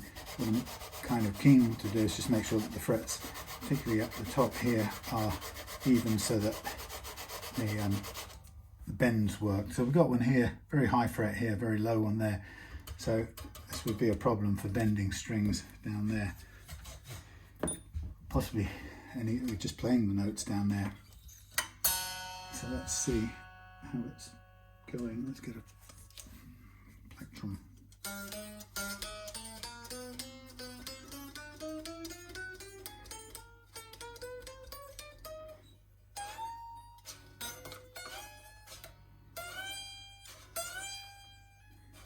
across into the, nearly into the D track.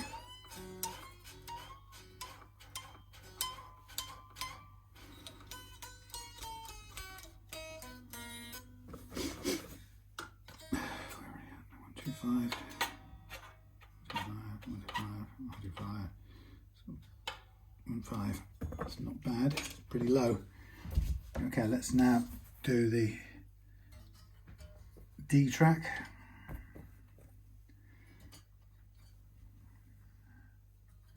So there are some uneven frets on here, some pretty standout ones. Now we could do with a little bit more curvature in it now. So on this D track, next to the D track, it's just starting to change shape a little bit. That's good. We're now compensated to it, so the thingy, that thing, the leveling beam now has just been tuned a tiny bit different, just to take into account the slight change in shape here, change in radius, sorry, not radius, relief curve. Too many words that all sound the same. I've got some high frets showing up here and some low ones. That's not even touching, so high, high, high, low. Problem with low frets, of course, is they make the next fret high, so that's why they're important. And we have to deal with them if we want a low, fast action.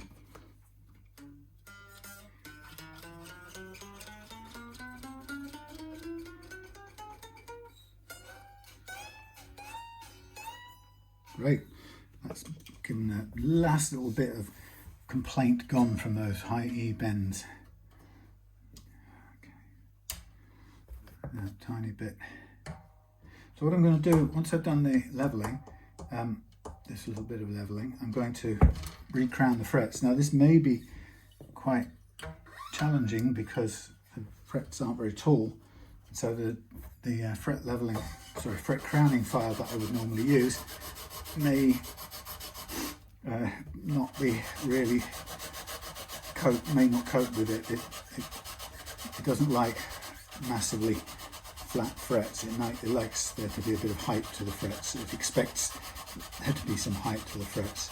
So what I'm just doing here with this one is I'm just looking to clear up some of the fret slap, and we've got some very distinctly high and low patches on this neck, and that's what creates what I call fret slap, which is the way the notes kind of rattle.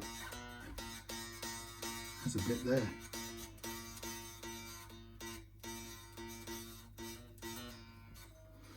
It might be because this is so flat.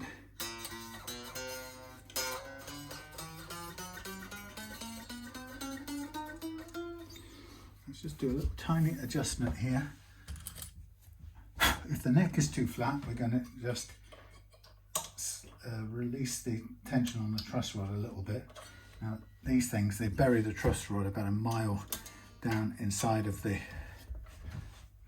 neck, and if you can get to it, you'll be lucky. I don't know if it's even biting. Oh wow, it's a mile away. I can't see that.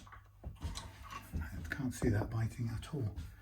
I'm sure it's not 5mm, is it? They can't have done that.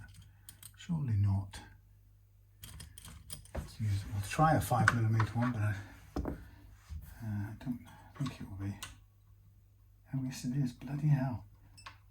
Oh, that's quite stiff. So not even a 4mm hex key. What are you up to, Squier? I don't remember this. Maybe it's haven't worked on Squiers for such a long time. Oh, it's very stiff. So this was cranked up pretty heavily. Okay, that's good. Let's go with that.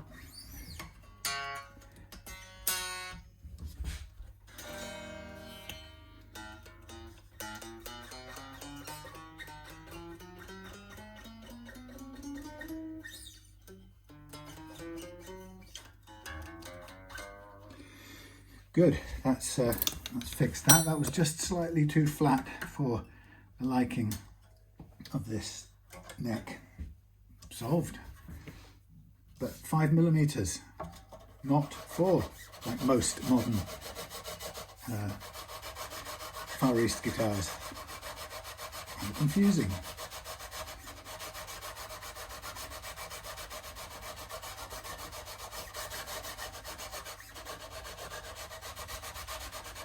So we've got a patch of flat ones at the edge here.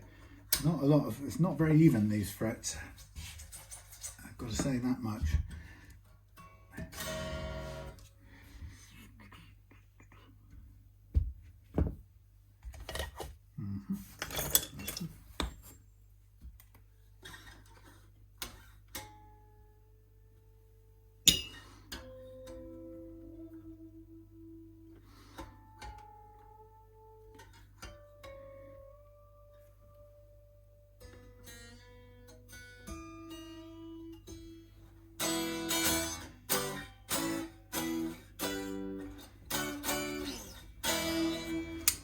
Good. Okay, moving swiftly along. We take our fret leveling bits, put them back in the little box, brush off the sandpaper on the beam a little bit, stick that back up there on its magnet. So what I'm going to do is I'm going to take all of these strings off now. They've done their service. Let's get you a better view. Oh, that's not so bad. Sorry. Take the strings off.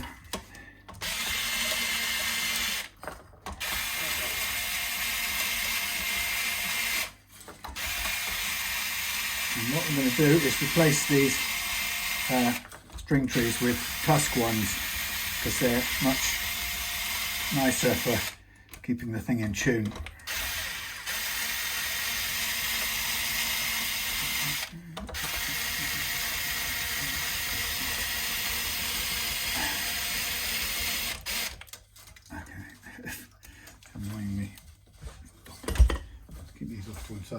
So what I'm just going to start doing, and then I'll go off and recharge because I'm going to run out of batteries any second now, I think, is I'm going to just do a little quick fret recrown, and then I will kind of go off and do all the fret polishing off camera. It was somebody who looked at my video the other day, critiqued me for not doing it. They misunderstood it because I didn't do it on camera. It was a company that make expensive custom guitars, and it was interesting how they found fault with my technique rather than address a particular issue that I found on one of their guitars. Not really surprising, but sort of a shame really. So let's see if this little tool will work on it. I'll go for the medium sized bit. Just those little bits of fluff sneaking off the back of here. I say fluff, bits of spare Tusq getting in the way. There we go. Yeah, so let's use this, the recrowning file. Well, it's working, that's okay. It's not much to do because it hasn't really taken much material, but in the bits where it's a little bit flatter, it does take a little bit longer. So I'm basically just going to do that with all of these, reshaping the fret, taking away the flat spot a little bit and returning it to a slightly rounded shape. Once I've done that, I'm going to then very drearily, boringly mask off all of the fretboard and part of the guitar, and then I'll go sand out and polish all of these frets so they're like new, and then give the guitar an overall clean up, make sure there's no loose bits and pieces, and then be ready to put some oil on the neck, on the fingerboard, and then re-string with some new 9-gauge strings, and that will be ready to go back to Alistair with an extremely light action. And I'll check the tremolo while I'm at it as well to make sure that it operates we'll have it set to down only. With the tremolo, there's 3 positions you can have it. You can have it sort of locked so that it doesn't do anything at all. Some people either use the springs in the back to achieve that, which is kind of what they're meant for, by winding the springs all the way in.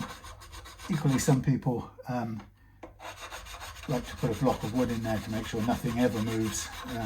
You can do it that way. So that's locked, so you've effectively made a hard tail out of your guitar.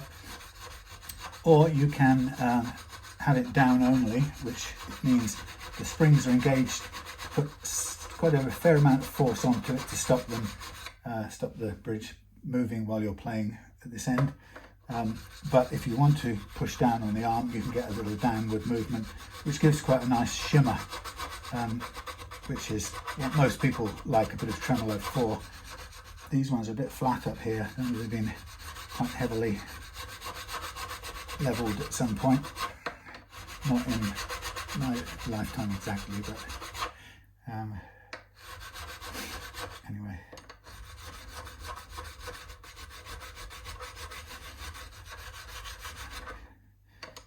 So yes, down only. On the final setting you can have is to have it on fully floating, which will work as long as you've got the nut right and the Tusq string trees, and this is not obstructed in any way. It will work, but it's not any good at dive bombing. So if you overuse it, it'll struggle to return to tune sometimes, return to pitch, which is a shame. I have bought for one of mine that I've not yet got round to fitting. I bought some roller saddles to see if we can overcome that little bit. You don't often see roller saddles on the Strat type saddles, but I found some on AliExpress and it seemed like a good idea.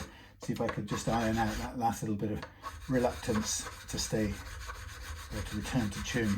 So anyway, this is sort of getting there, but there's some pretty flat spots up the top here. Like I say, when you've got experience of using this method, you can tell when the frets are worn. You can tell when it's previous work that's been done on it, or whether it's you know it's not what you just did with your leveling, because you know how much you take off at a certain pace, and you don't get caught out really. But quite often you can use this tool and suddenly you've got a great flat spot appearing on the fret and you think, wow, have I done that? And actually it's from before, as these are clearly showing me. I've got quite a lot of flattening that's gone on, so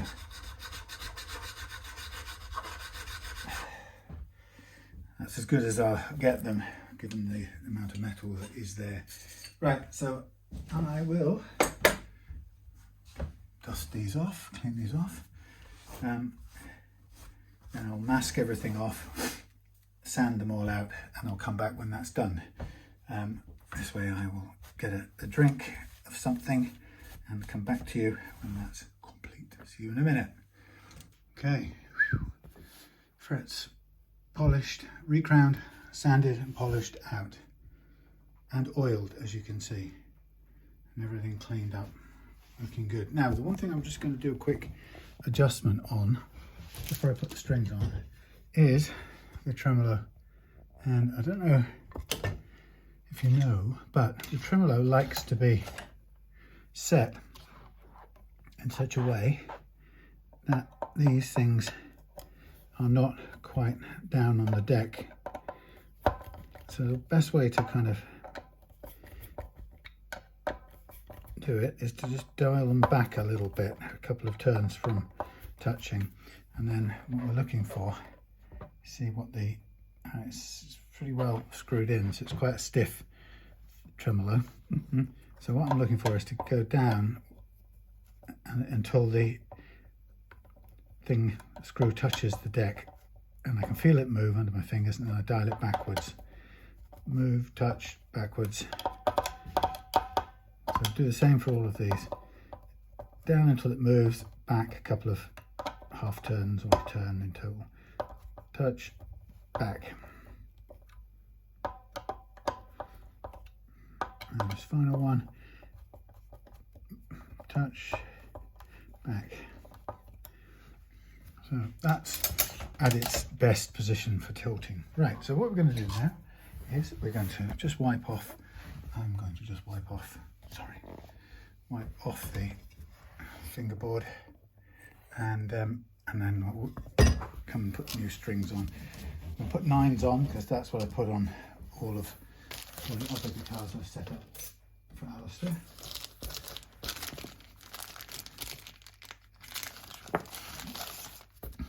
There we go. D'Addario 9s. So I'm just gonna, you'll have to look down from the overhead view while I put these through, get all of these pushed through. So what we're going to do now is to do the loading the strings up through the block.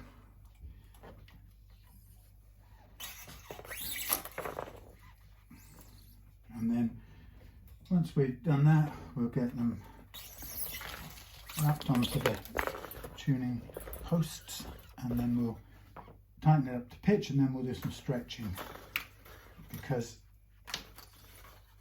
the most important thing about a guitar, I think, one of the most important things, is to make sure that you want a guitar that plays and stays in tune. So everything I've done here today is about making sure it plays and stays in tune. So that's why I've put a Tusq nut in. That's why I've cut the slots so that they are the right width for the strings, they don't grab, or there's no friction, and also made sure that the first fret action is perfect, because if it's too high, and some people say, what, how high is high? If the action of your strings are more than 0.5 millimeter above the first fret, then they're hard, although when you press them down, they've got further to travel, and the string goes sharp, or the note goes sharp, which you don't want to have happen. So that's what we're aiming to do by getting the first fret action set right. So what I'm going to do is going to just start with the low string. Now, when you're doing this, it's easier to get all your tuner holes, tuner peg post holes lined up. Just makes things a bit simpler. Do all the things at once you can do at once. I've got the new Tusq string trees on there, as you can see. So what I do is I go through the hole with a string all the way to the end. Now on a tremolo, I make sure, or Strat with a block, I pull it up through the block and then hold it tight, and then I pull back from the, hold it at the first fret and pull back to the second. And then I start winding it, and I hold on to this piece here, this held string. This is the loose string. So I hold the held string over the, so it goes over the loose string as it comes around. Keep it tight, and then yank the loose string up and direct the held string underneath as it comes around. And there we have perfectly 2 loops around the post, acting as a kind of thing to hold the cut, or the end of the string, I should say. So we do the same again, just to practice it. Make sure the ball is all the way up inside the block. Hold at the first fret, pull back 1 fret, start winding, hold on to it, keep it taut so it doesn't fall backwards in the tremolo block, for example. You get caught, then over the loose string the first time, and then under the loose string the second time, and then as it comes around we can just snip off the excess. The D, this one's going to go under one of the string trees here, but we don't need to put it under there for the time being. So we up through the block, hold it at the first, pull back, hold the held string so it's tight, over the top of the loose string. As the loose string comes round, pull it up in the air, yank it, and this time we keep it held, but we go underneath the loose string and underneath the string tree. So when it comes up, it goes like that, under the string tree. Okay, and so I like Strats because all the strings, all the tuners are on the same side, so I don't have to tune backwards or string and load the strings backwards. Oops, see, I don't want those under there just yet. I want that held over the loose one, under the loose one, and make sure get the loose one up in the air and keep that one under the held one underneath the string tree. There it goes. Now with the top two strings, you don't want to skimp, you don't want to go anywhere less than one whole string, one whole fret pull back. So string goes in there, make sure it's on, pull back at least, I'd say a fret's worth and a thumb nail. So, and that's still caught up in the string tree, so pull it out of the way, keep it taut, over the top, underneath, line it up next to the string tree. Now there's going to be a bit of extra wire going on there this time for the high strings, but that makes sure that they don't come off. Sometimes you can get them tied on like with the same small amount of loops going around it, but actually one fret back is enough, but you can sometimes think you've got enough on, but when you come to, if you slack them off again and you come to attach them, you suddenly find that string doesn't want to hold. So at least that whole fret's worth for the plain thin strings. But you'll see they go on, they wrap round further because of the thinness of the string anyway, so you usually get a good thing. It's just if you underdo it, it'll come loose. Right, so we are getting there. So we need back our tuning thing. While I was at it, I also tightened up the tuners to make sure everything was nice and snug. So strings are on. First thing we do is just give them a sort of a gentle tug to make sure they're all on.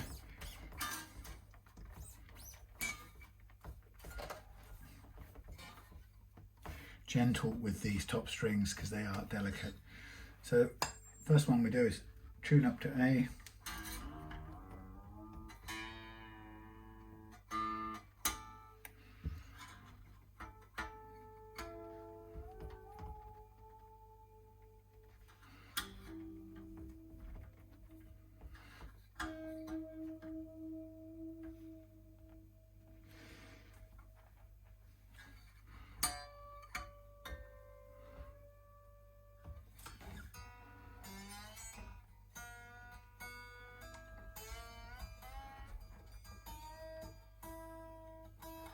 Oops, put that under there.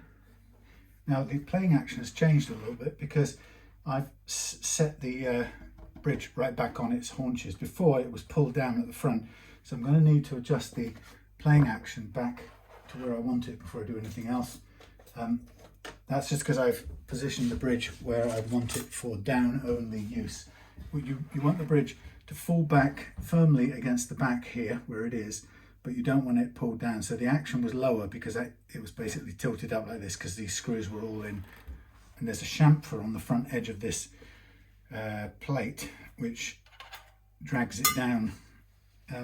If you screw it tight, it'll drag it down. So this has raised the action quite a bit, so I'm going to have to go through everything here and set it, okay, again to the low action we want. I probably would do better with an easier one of these things to use, like so. So I'm just going to grab this and do it manually for a second so I can see where we're at.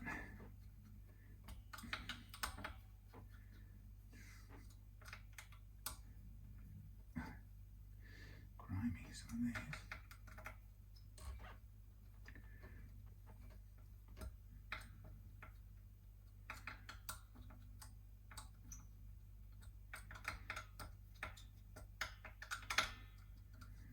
Rattle, bang, clang.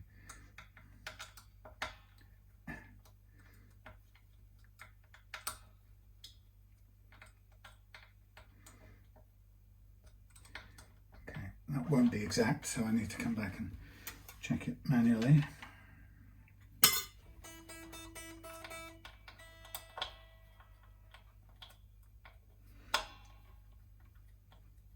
I mean, there was nothing wrong having the plate tightened down like that, but you wouldn't be able to use the tremolo with it like that.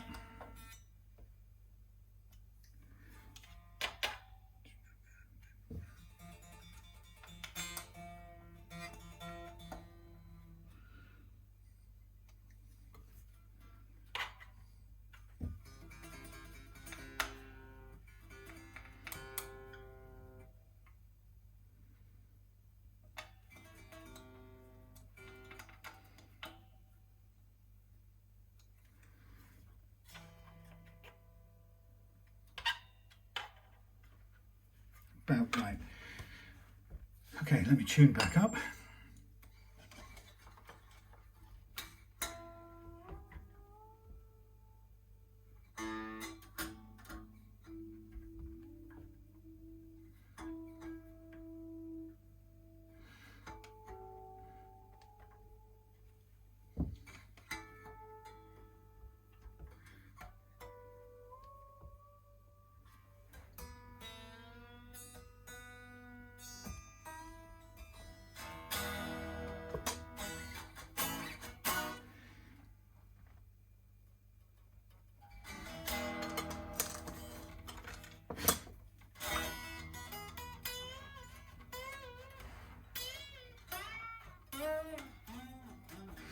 Right, now we've got the action back where I wanted it. Now we're going to do manual string stretching.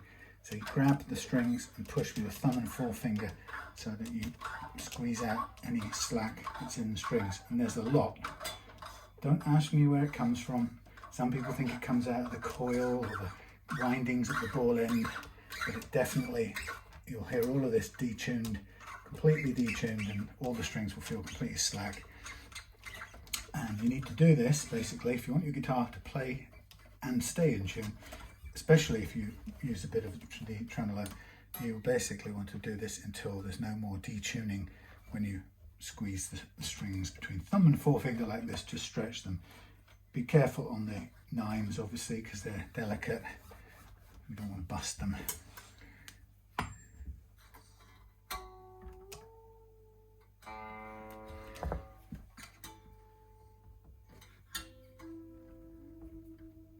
See all that detuning? That would have been coming out bit by bit as you played over the weeks and months.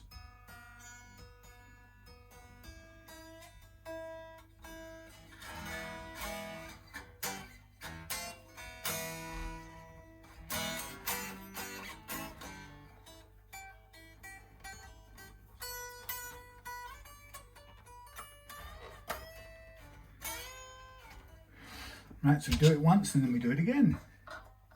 All the way up and down all the strings.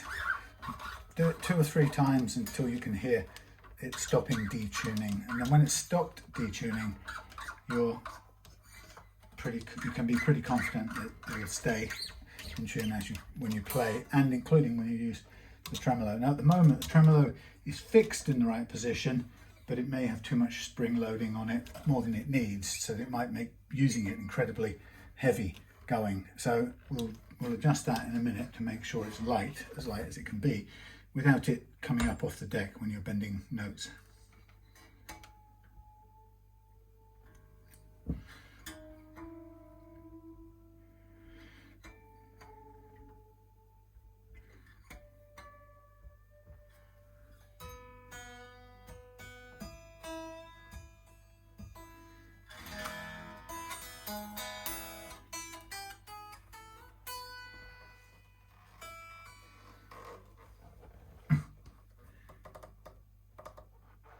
Not the greatest saddles in the world.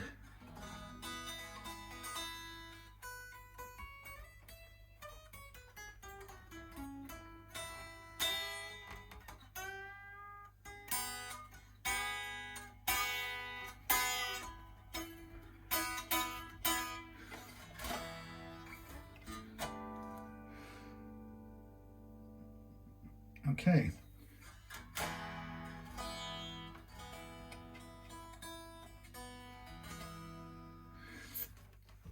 Right, I'll do one more bit of stretching and then we'll move on to intonating the strings. Make sure they're the correct length they need to be. Each string has to be a slightly different length to work with this neck. It's just one of the weird things about guitars that have different size strings and different composition strings. See how little we have to tune it now? Very close.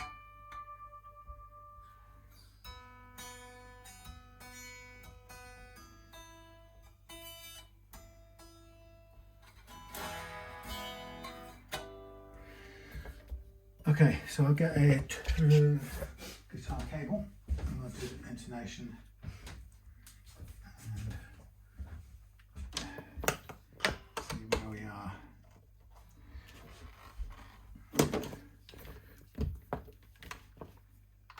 Input,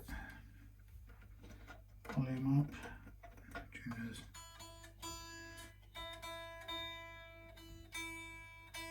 So we tune it to pitch, but we want the octave, the harmonic on the octave to be in tune. So we're really tuning that.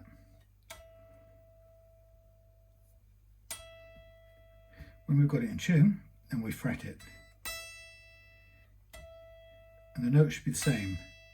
If it's sharp, it means the string length is too short for this neck. And if it's flat, it means the string length is too long. So they're both a tiny bit sharp. So what I'm going to do is I'm going to see how a tiny move back will do it. Makes the note go up in pitch.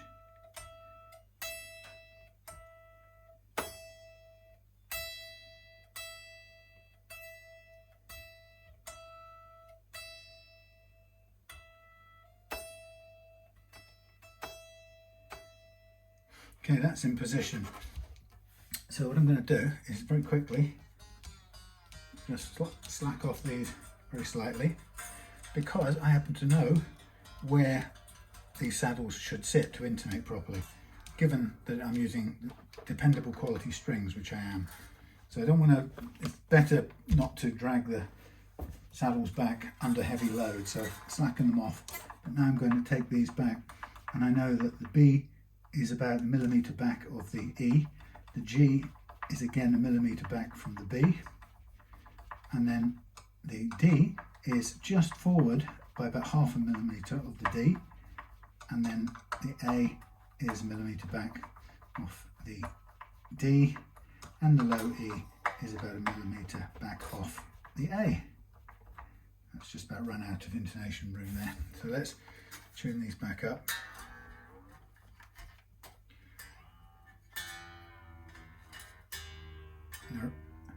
They'll have, when you slacken the strings off, they will have sort of reintroduced a bit of slack.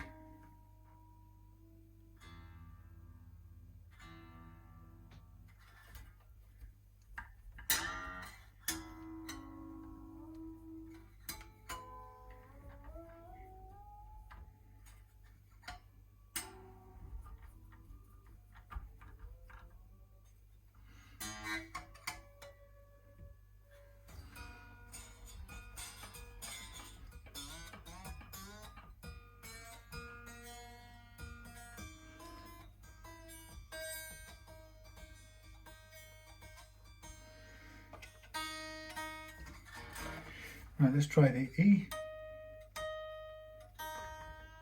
Whoops, that's flat. Let's try the E.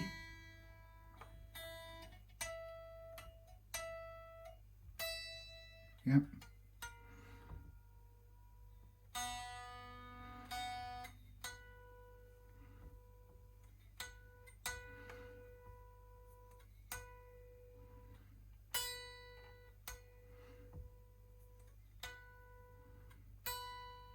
B,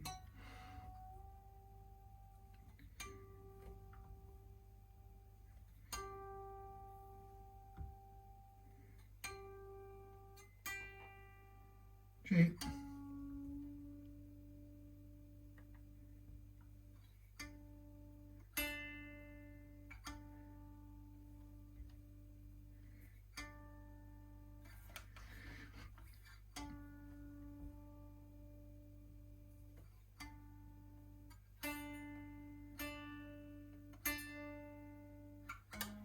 let's come back to that D.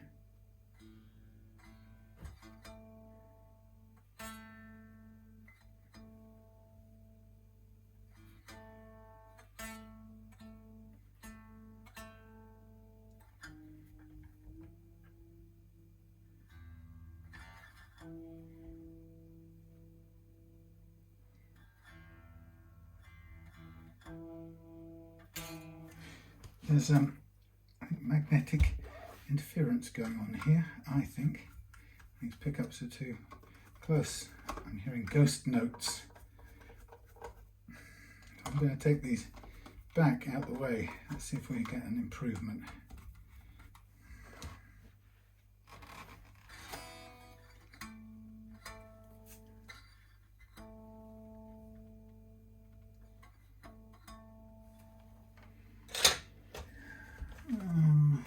Actually,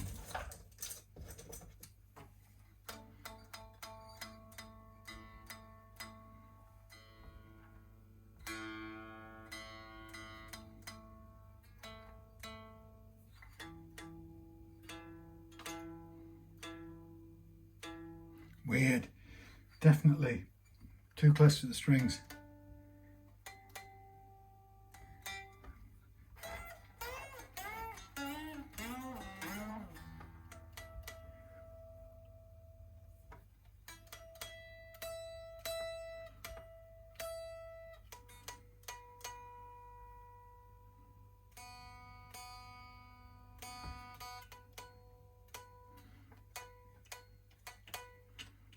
I can hear the springs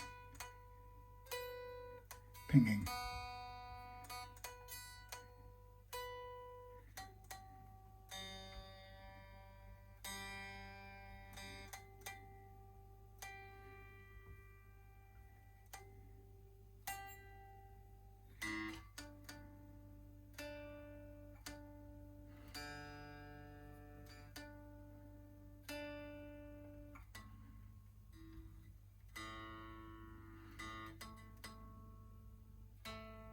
There we go.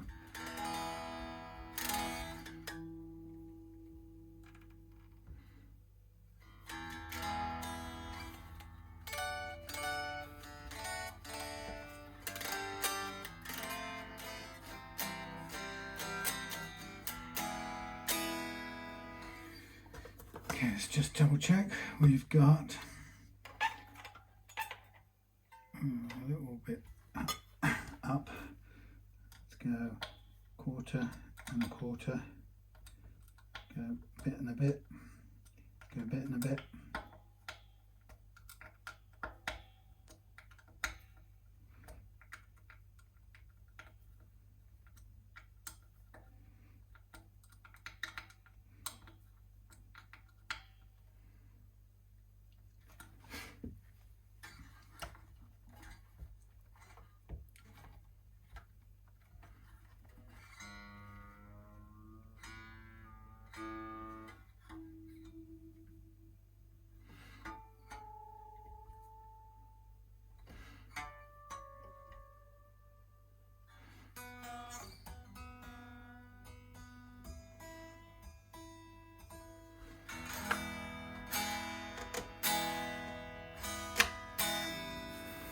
Good. Okay, one last thing then. What we're going to do is put in the tremolo and see how hard it is to make it work.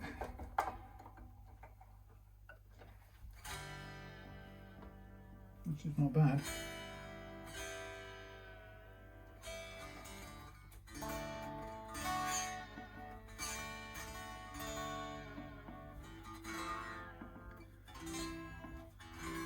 these strings are close together on this Affinity, really, really close together.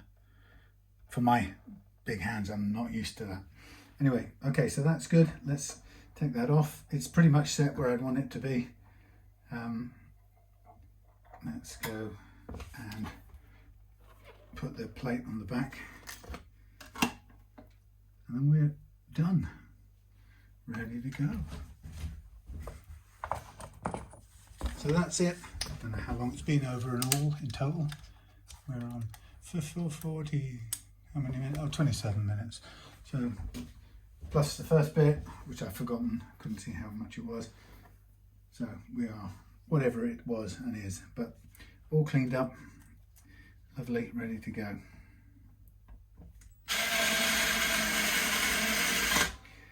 If you ever use your screwdriver, your electric screwdriver, on the plates like this, hold the screws when you get them in, hold them so they stay upright, and you stop your screwdriver slipping off or tipping the screws over. That's really important. You can do it. People get really nervy about it, but make sure you hold it all the way and you'll be safe.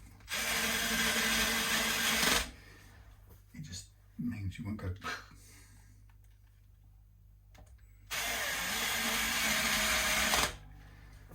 Right, that's everything done. So I will thank you for watching, staying with me. I will just check everything over. Yeah, that's really interesting. Those pickups, they were high and they were making ghost notes, which people have talked about. And I've always wondered whether that's a bit of a, you know, oh, come on, you can't be making that up. But sure enough, it really did work. So there we have it. The humble Squier Strat. New Tusq nut, new Tusq string trees, tuners tightened up, headstock and everything, neck cleaned, frets precision leveled, a little bit of relief added back in, frets recrowned and polished, all of this cleaned up and polished, these lowered down a bit, this freed up so it can move and return to, most importantly, it can return to pitch properly, cleaned up and everything on the back, lovely shiny finish on there, lovely looking guitar bodies. I've got to say, I mean, Affinities really did well with the timber. It's gorgeous. Anyway, that's it. So thanks for sticking out with me on a Saturday night, and I will see you again very soon.